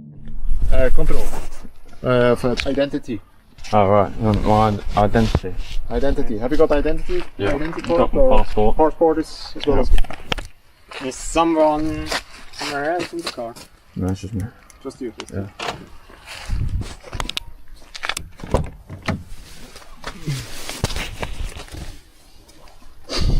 What, am I alright to park here for the night? For what? The night, am I allowed to park here? Sorry? Am I allowed to stay here for the night or not? Yeah, it's allowed here. It's allowed, okay. Yeah, it's allowed. It's no problem. While confirming that he is alone in the vehicle, the officers take several minutes to verify his identity and travel details. Pretty much.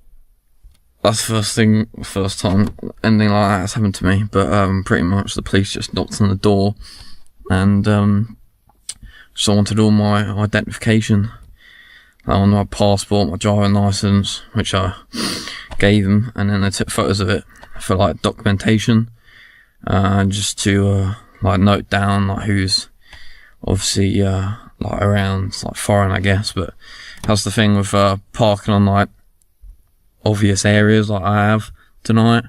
I don't know like how or why they they were checking. I saw lights going on. I was like, what the hell's going on? After completing the checks, the police confirm that everything is in order. They inform him that he can stay parked overnight as long as he remains inside the van and does not set up any outdoor camping equipment. The encounter ends calmly, but the sudden inspection serves as a reminder of how quickly situations can change while stealth camping abroad.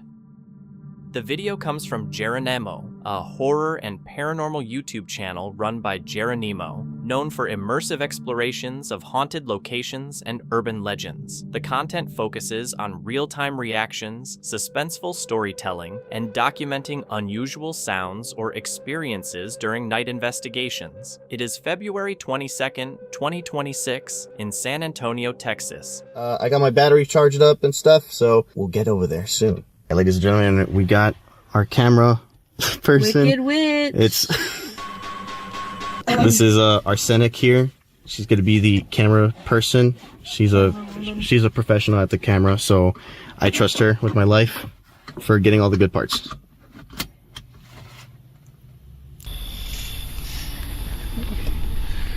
So we're here at the Donkey Lady Bridge, finally. I'm kind of having second thoughts about this. It's very, very dense. It's very, very dark as well. If we keep going over here, we're gonna see the bridge itself. I realize we could have actually just walked on the sidewalk here. But we gotta make it more adventurous. Geronimo and his camera woman, Alexis, arrive at the famous Donkey Lady Bridge. They talk about the local legend, sharing stories of a woman said to wander near the bridge. As they enter the dark woods, they start setting up their equipment, planning how to begin their investigation. The thick trees and absence of lighting create a sense of isolation, and the tension starts to rise. I have no idea what that was. Hello? Donkey Lady! Yeah, right when we stepped on the bridge, we heard like a little crack sound. Dude, my heart's beating actually.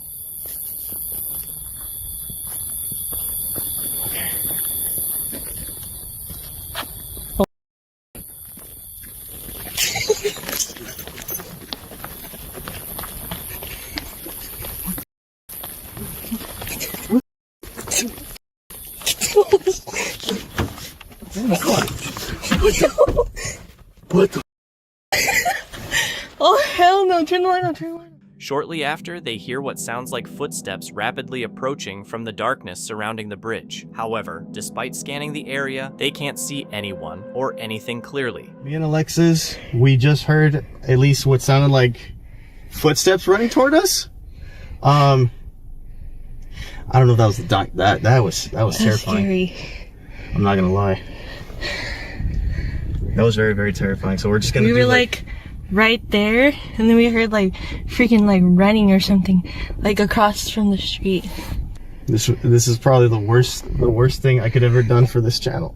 Yeah, I think we're about done here. What do you think? I think so, bro.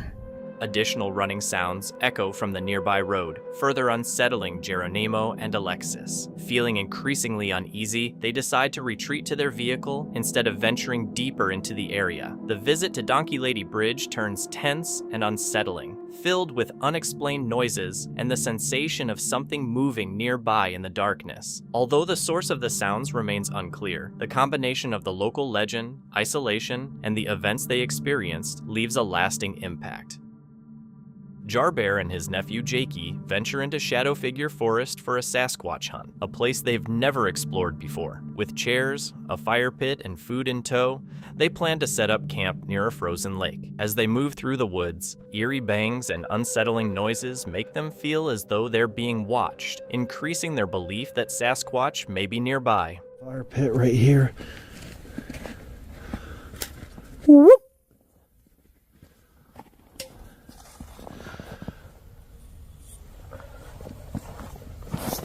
Heck yeah.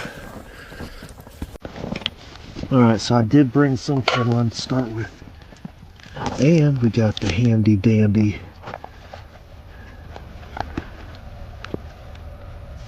fire starter cheaters, and I got one cotton ball of Vaseline on it in there, which is always a good go-to. I'll spread out the wood a little bit.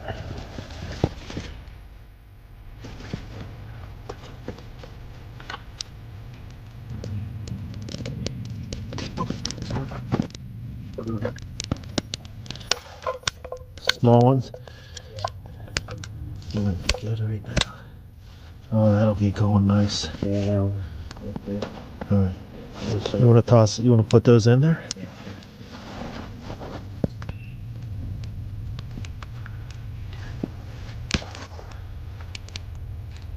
Fuel. Fuel. Alright, you want to get some more firewood? Yeah. So, what about this? That light over there. I don't know what that is. We're getting really close. Is it getting closer? Yeah. Really? Yeah, you can tell how much closer it's at. That does look close. I haven't looked at it for a minute, but why is that closer? That's weird. We've been walking the woods for a while. Yeah. If that's a house, I that's... didn't notice it that close before that. That is pretty. Jarbear and Jakey use a homemade knocker to attract attention, pushing forward despite their growing unease. Strange tracks and a suspicious root ball heighten their tension. As they settle by the fire, a sudden noise sends them into a panic, only to realize it's Jake's phone chime. However, eerie sounds continue to echo in the distance, making them suspect they may not be alone in the forest. Snowy. We can get that in a couple pieces. Yeah, that'll be good. Oh, pine too. Remember how pine will burn if we find it. Get those in there now to start drying. Yeah. Did you hear anything? I heard something that way. Did you? That way I heard something. What did it sound like? It sounded more like a dog or anything. It was kind of. I heard a dog earlier. I didn't hear it when you were just out. It wasn't very loud though. That's the thing. Yeah, it seems like a It was dog very, really yeah, far off. yeah. Good job. Look, we got a decent fire going. Having a small campfire, yeah. Now we got to find cooking utensils to whittle on. Right there. Oh, right in your hand. Even. Snap that sucker back there. Hot dog stick. Oh, maybe this one too. Right here. Perfect. All right, let's whittle them up a bit.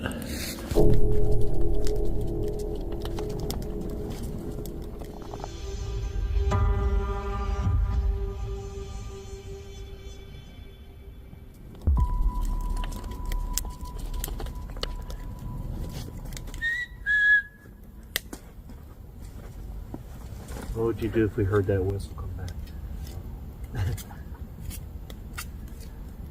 I want that to happen so bad. But As they prepare their meal, they hear loud thuds and rustling in the trees, leading them to suspect they might not be alone. The sounds grow louder with a distant bang, and they begin to feel as though something is stalking them. They spot dark shapes moving between the trees, only for them to vanish moments later, deepening the mystery. That was Jakey's phone. It was like wind chimes was right here with us. Oh, that was awesome. Sounds like a bunch of rattling and stuff going on back there right now. Yeah. When Jakey's, what was that? Notification? Ring doorbell. It went off like wind chimes, and it sounded. My heart about stopped when that happened. That's funny. That's all our fire's going out. No. Things take a darker turn when Jakey spots something unusual, a flash of eyes darting in the woods. They try to shine their lights in the direction, but the eyes vanish and reappear, adding to their growing sense of fear. Just seriously just seen it.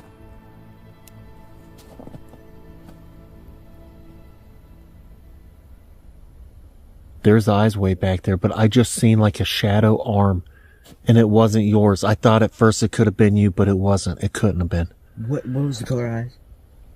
The eyes are way, I don't see, oh, the eyes are way back there. Look, come here. They're split in between those trees. See that? Way back there. But right in front of those trees too. I have to look in the, oh, it's gone. The eye moved. No, there it is. Oh, is it coming closer?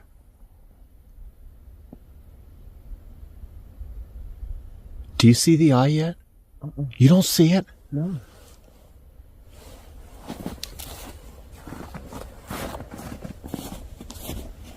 It's like in between. Oh, can I make this smaller? I can't make that any smaller. Look in between that, like. The sad part is to get out of here, we gotta go that way. We gotta go that way to get out. And there's something just watching them. The tension rises as they hear a deep, echoing vocalization from the forest. Both explorers are now on high alert, feeling as though they're being hunted. The fear intensifies when Jarbear admits he doesn't have his gun, a crucial safety item they usually rely on during such risky adventures. Without it, they realize they're more vulnerable than ever. What started as a Sasquatch hunt has now turned into a fight for their safety, as they debate whether to stay or flee before whatever is out there gets any closer. I feel like something's haunting us. I think there's more than one, actually. Put your flashlight over there. What is, right there. Where? Right. Right where my flashlight's at. Where? What is that? It moved. It's not there no more. Man, I'm telling you, something's in here. I seen eyes darting. Where's my thumper bat? Where's this, in my pocket? Yeah. Yeah, okay. I got my thumper. Where's those freaking eyes at now, man? There was... The one back there still sitting. I've seen it. But I just seen another set, like, dart running this way. Like, I feel... What was that? What the heck was that, Jakey? Did you hear that, man? Yeah. That was vocal. That was so freaking... It sounded like it was echoing. Yeah, get out your...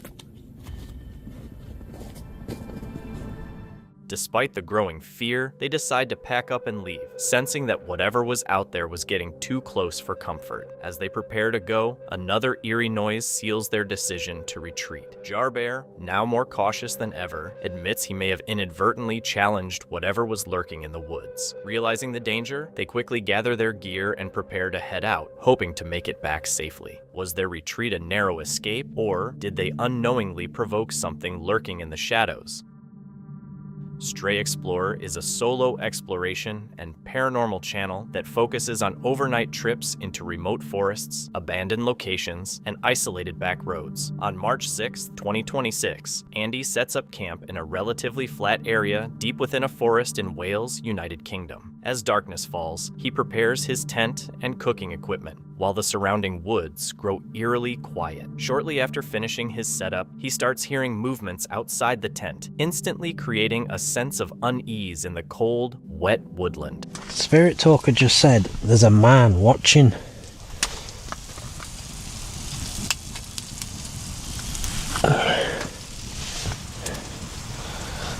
Why does the atmosphere feel like it's changed all of a sudden, and what the hell did I just hear outside this tent?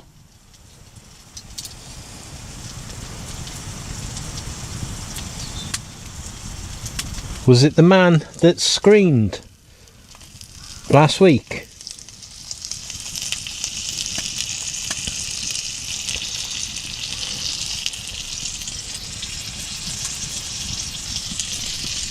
I'm starting to feel cold.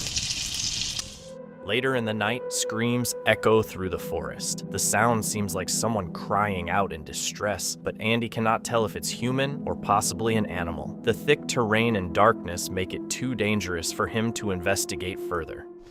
When you call out to it,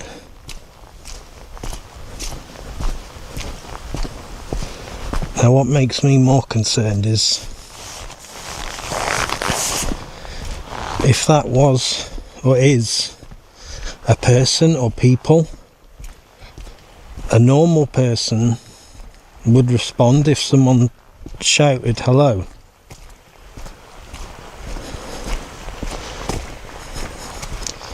So if it is a person and they don't respond, that to me is not normal at all. Not even slightly normal.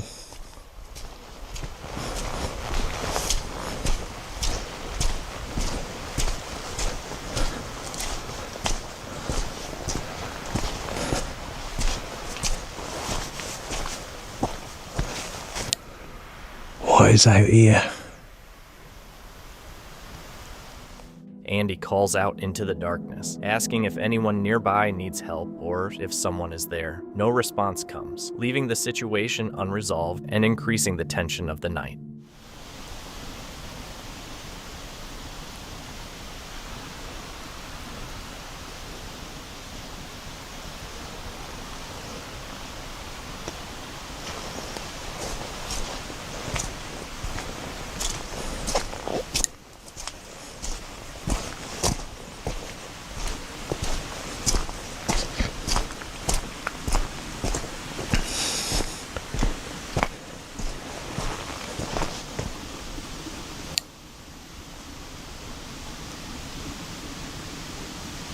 There.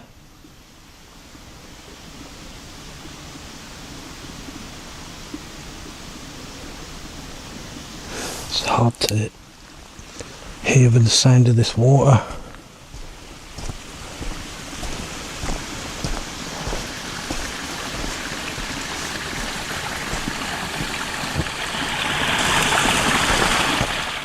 After a while, Andy hears footsteps near the tent with short bursts of movement followed by silence. As he moves around the campsite, the slippery ground and uneven terrain make it hard to navigate. Throughout the night, unsettling experiences include noises around the tent, strange spirit box responses, distant screams, and footsteps in the dark. The isolation, weather, and dense forest create a tense atmosphere. By morning, Andy packs up, still unsure of the cause of the sounds, with a lingering feeling that something was near during the night.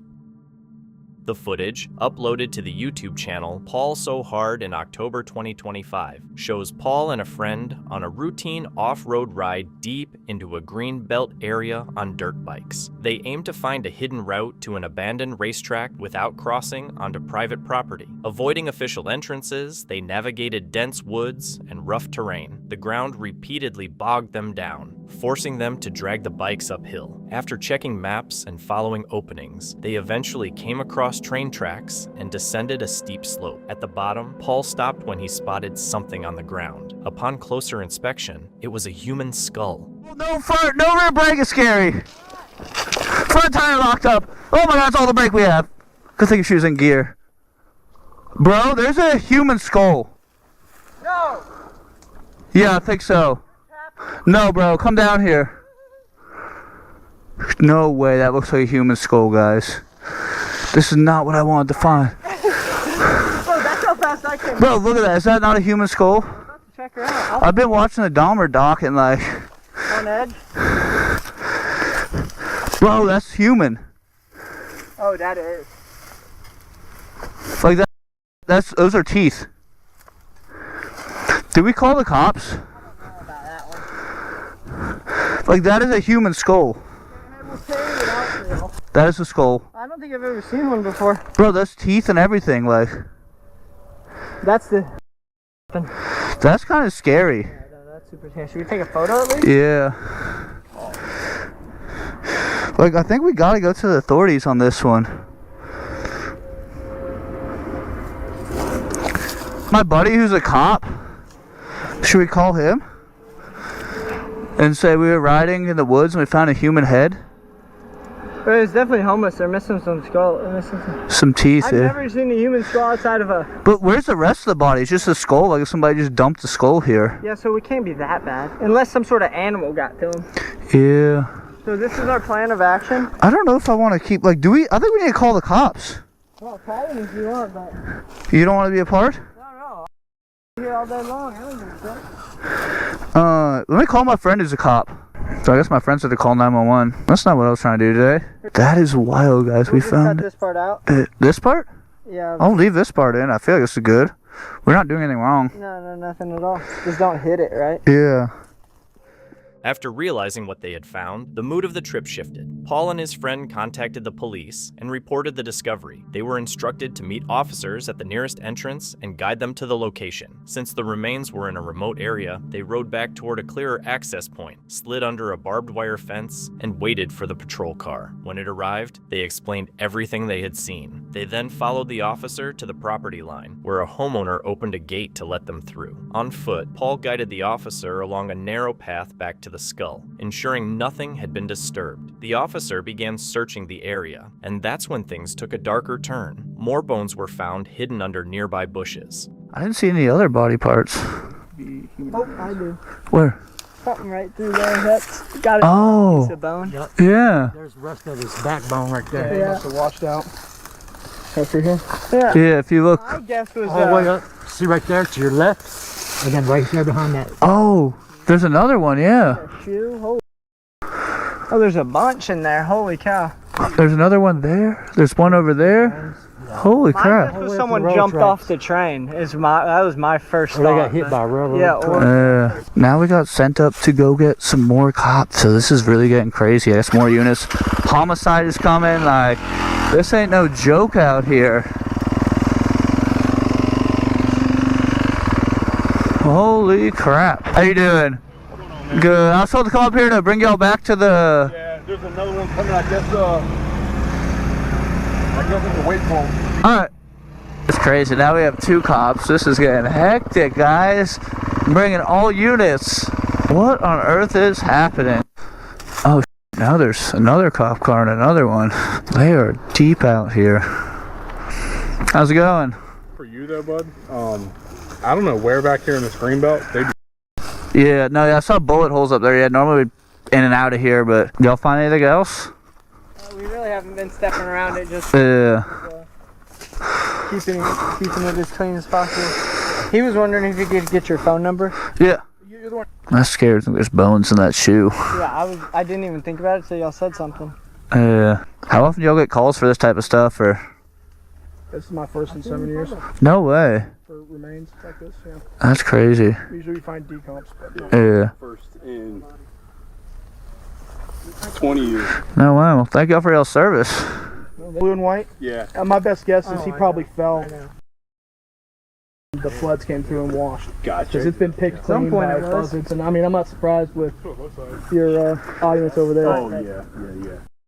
When we used to drop deer off in our ranch, 3 days, they pick them clean. Wow. So I would not be surprised about that. Wow. The discovery quickly grew larger. Near the skull, additional remains were found, including parts of the spine, vertebrae, and other bone fragments. A shoe was also discovered, containing what appeared to be more bones. The officer immediately called for backup and the homicide division. As patrol cars and detectives arrived, they secured the area. Paul and his friend stayed back, careful not to interfere with the scene. Officers thanked them for reporting it and took down their contact information in case they needed more details. The group discussed how rare such a discovery was. Investigators speculated that the individual might have fallen or been struck near the tracks, with flooding and wildlife spreading the remains into the nearby creek. Paul and his friend left the area, leaving the investigation to the authorities. A week later, Paul received a call. What actually happened to the person, because it's not what you would think at all. It's actually really sad. So the person had dementia, and I guess they went out there, got lost, didn't know where they were, and just... So that's very sad, but at least we're hopefully able to bring some closure to the family, and they can put them to rest, not in a field next to a train tracks, but give him an actual burial or cremation or whatever he wanted. So that's kind of cool that we were able to, from us being idiots riding our dirt bikes, able to bring a family closure, because I'm sure they love that person. So kind of cool, but also very sad. The truth behind the remains was eventually uncovered. It wasn't a murder, but something far quieter and more heartbreaking. The bones belonged to an elderly man with dementia who had wandered away from home and never returned. Paul later reflected that by reporting their discovery and helping officers reach the site, they had unknowingly provided a family with the answers they had been searching for. He concluded his video by expressing hope that the man could finally rest in peace and offering his heartfelt condolences to the family left behind. The video comes from Rochelle G., a YouTube channel dedicated to exploring abandoned and reportedly haunted locations. The content focuses on paranormal investigations, aiming to document unexplained activity and environmental anomalies while maintaining a respectful approach to the places visited. It is December 12th, 2021, in Whiskey Hollow, a rural area in the United Kingdom. I am currently visiting a local, well-known hotspot for all sorts of weird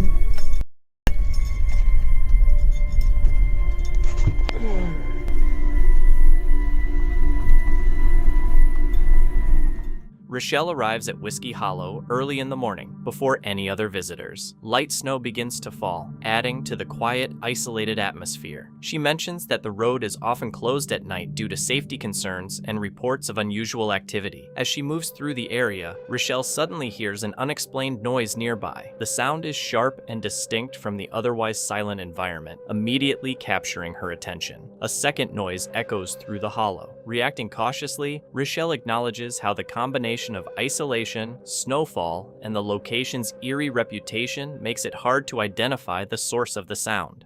stuck out here. But because of the rituals that are out here, this little road is supposedly wicked haunted, and weird people just come out here and do weird stuff. A third unexplained noise follows, and with multiple sounds occurring in quick succession, Rochelle decides it's best to step away from the area rather than continue deeper into the hollow. While the source of the noises remains unclear, the experience leaves a lingering sense of unease, reinforcing why the location continues to attract attention from those drawn to haunted or mysterious places. Mick McLaren, a UK-based researcher specializing in paranormal and cryptid phenomena, explores unexplained events like shadow figures, strange lights, unusual objects, and mysterious animal tracks. On March 4th, 2026, he and his companion arrive at Rottlesworth Woods, preparing their cameras before heading into the forest. As they walk along familiar trails, they discuss previous reports linked to the location, including sightings of a gray, cube-shaped object among the trees. Yeah, and we both more or less said it at the same time as we walked through to the area into these woods. It's a strange sort of feel when you come in here. We both were saying, you know, it feels. They reflect on previous sightings reported in the same area. Based on past experiences and witness accounts, shadowy figures have allegedly been seen moving between the trees, and strange lights or UFO-like objects have occasionally appeared above the forest canopy. Set up over here and it's exactly facing the area where this cube thing was seen. So fingers crossed that it shows itself again. To document any potential activity, the team sets up a trail camera facing the spot where the gray cube was reportedly seen during a previous visit, hoping the camera will capture evidence if the phenomenon happens again. Areas. Like going through the woods just behind us, we were both talking about this intense feeling we were getting just walking through them woods. Almost making us feel lightheaded. But we've got to get to the other side of this now. I don't think we can cross here.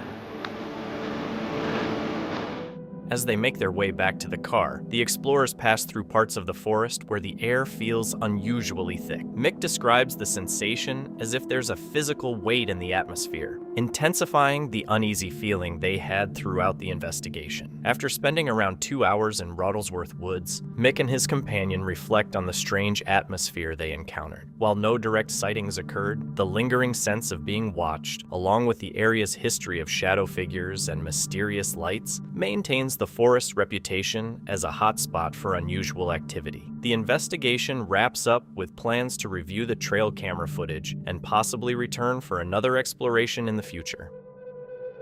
This video follows a solo van living journey into the woods, part of a series in which the creator seeks solitude and a deeper connection with nature. The night started normally, with equipment testing, a campfire, and roasting s'mores, all of which indicated a peaceful evening.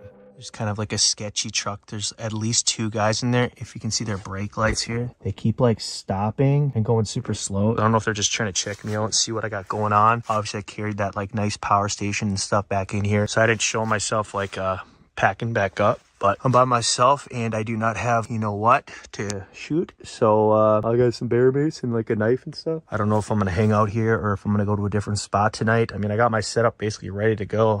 Everything's back in the van. The fire's basically burnt out. So if I have to roll out of here, I just don't want them to be scoping me out and then tonight try to come in here and maybe mess with the van or try to rob me of what I got in here. So I'm just finishing up my coffee right now. I got the lights off in here just because I don't want them to be able to see in here very well, just in case they are being weirdos and trying to see what I got. They may be cool. Maybe they're just dealing with some vehicle issues, but you never know, man. When you're out in the middle of the woods by yourself, people do weird stuff, dude. So I'm kind of laying low right now. While sitting by the fire, the mood shifted when a truck arrived and began moving oddly, stopping, inching forward, and halting again. Inside were at least 2 people, and their actions felt suspicious. The truck lingered close to the campsite, and with expensive gear inside the van, the creator felt exposed. Armed only with bear spray and a small knife, he decided to pack up and leave if things escalated. Soon after, another vehicle appeared, but it left quickly, adding to the unease. Eventually, both vehicles left, and the creator reflected on the incident inside the van. I am in the safe van. I have all the window shades up. That was by far the most sketchy situation I've been in van camping. It's kind of hard to describe, but people were going extremely slow and being really weird. The second one might have been some kids doing something they shouldn't be, but the first one was just really weird. It took him about 10 minutes to go, and I mean, he was going super slow. He was leaning out like as if he was like listening for the sound of his car or something, but I've never heard somebody go that slow, and just especially when you're right by somebody to be that weird. weird. Like, wouldn't you just go down the road a little bit? So I know there was a passenger in there. I don't know if there's other people in the back. It had really tinted windows. It's just kind of weird, especially when you have a nice power station. You got some nice equipment inside your van, and you never know if somebody's trying to like scout you out, see if you have a weapon, to see what you have, or see if you're a single female or something. Thankfully, I'm a male, but if I was a female, a pretty female, you never know what would happen. Out of all his solo trips, this one was the most unnerving. It felt as though the strangers were sizing up the van, possibly to see if it was vulnerable or worth stealing from. Nothing happened that night, but the unease lingered. Was he targeted? Was the appearance of both vehicles part of something planned? Angelo is a well-known YouTuber who runs the channel Exploring with Angelo. On August 5th, 2023, during a warm summer night, he was preparing to head out for another exploration. Anyways, so basically we're back at what I am calling the possible forest. The reason why we call it that is there is someone late at night who periodically roams through the forest. We don't know who this person is.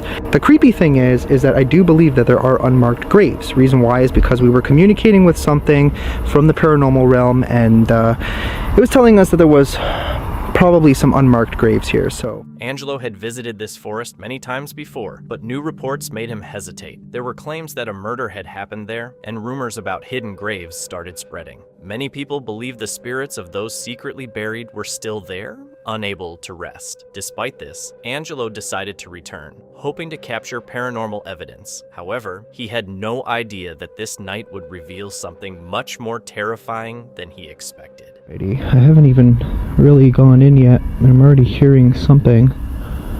Sounds like something walking around.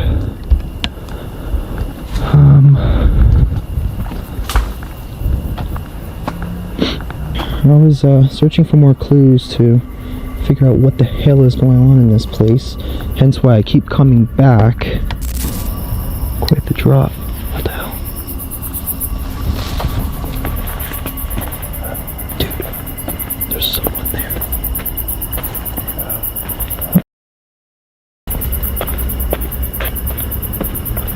What the? A man holding a flashlight walks toward him, but without saying anything, the man suddenly turns around and walks away. Angelo stands there for a moment, confused by the strange behavior, then decides to follow him to make sure everything is okay. Hello? Who the hell was this person? Okay. He calls out to the man, but the figure keeps heading further into the dense woods and soon disappears between the trees. Angelo feels a bit unsettled, but assumes it was probably just another person hiking in the area, so he chooses another path. Even then, the feeling that someone else might be nearby does not leave his mind. As he keeps moving, hoping to find signs of the spirits people claim wander these woods, he suddenly notices the man again. The situation feels strange. The man is not using the trail, and despite the bright light from Angelo's camera, he stays far away, almost like he is deliberately avoiding being noticed. Weird.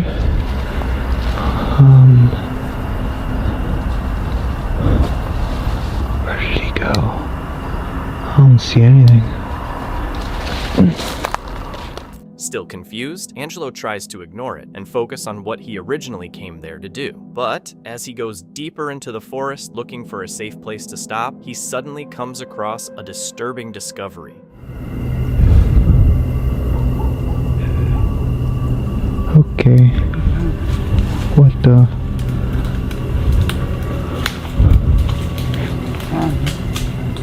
What the?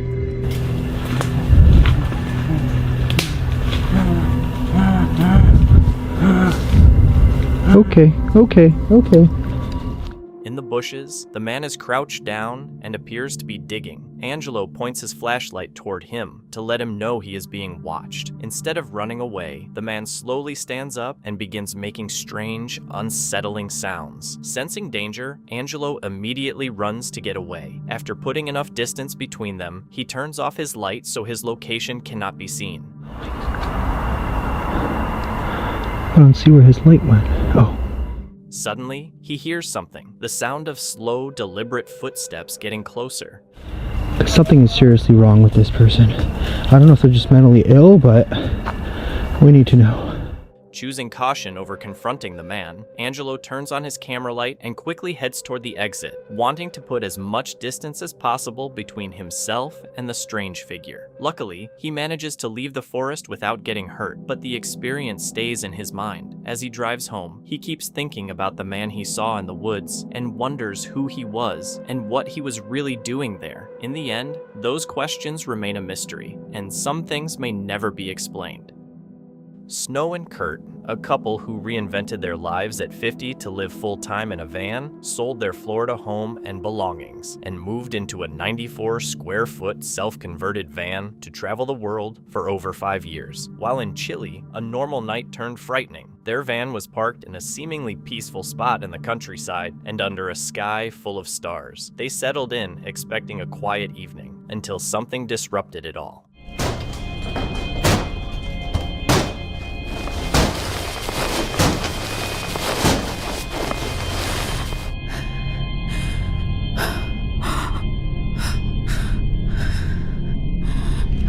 Alright guys, with no doubt about it, our scariest moment in the van. The voice is shaking, it's taken us a minute to get the camera. Oh, you alright, Kurt? Yeah. Middle of the night, I don't even know what time it is. It's not that late. It's only 10 o'clock. I don't know if y'all can see it, but we just woke up to someone banging on the window. Our 3M security film worked, but our window is shattered. We need to duct tape this. We'll be back in a minute. Definitely our scariest. They woke to a loud, violent pounding on the van's door. The aggressive banging made it clear this wasn't a random disturbance. Someone was trying to break in. Frozen with fear, Snow and Kurt struggled to comprehend what was happening, something they had never encountered in all their years of traveling safely. Alright. We gotta figure out what to do now. We, clearly, first thing in the morning, have to find a place to get a new window.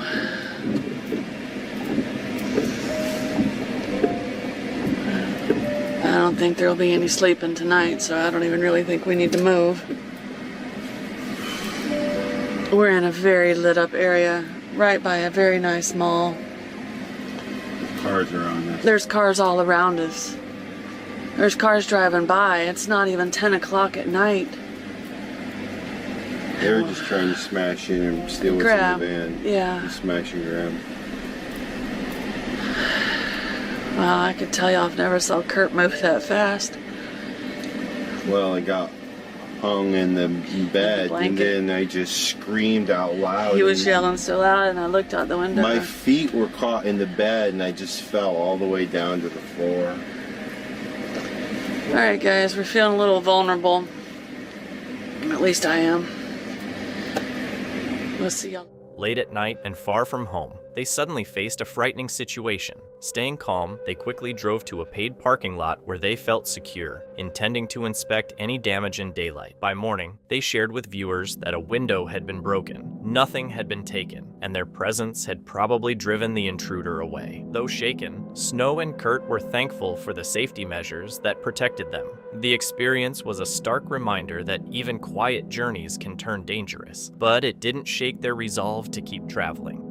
Thank you so much for watching. Don't forget to subscribe and hit the notification bell so you can stay updated with our latest videos.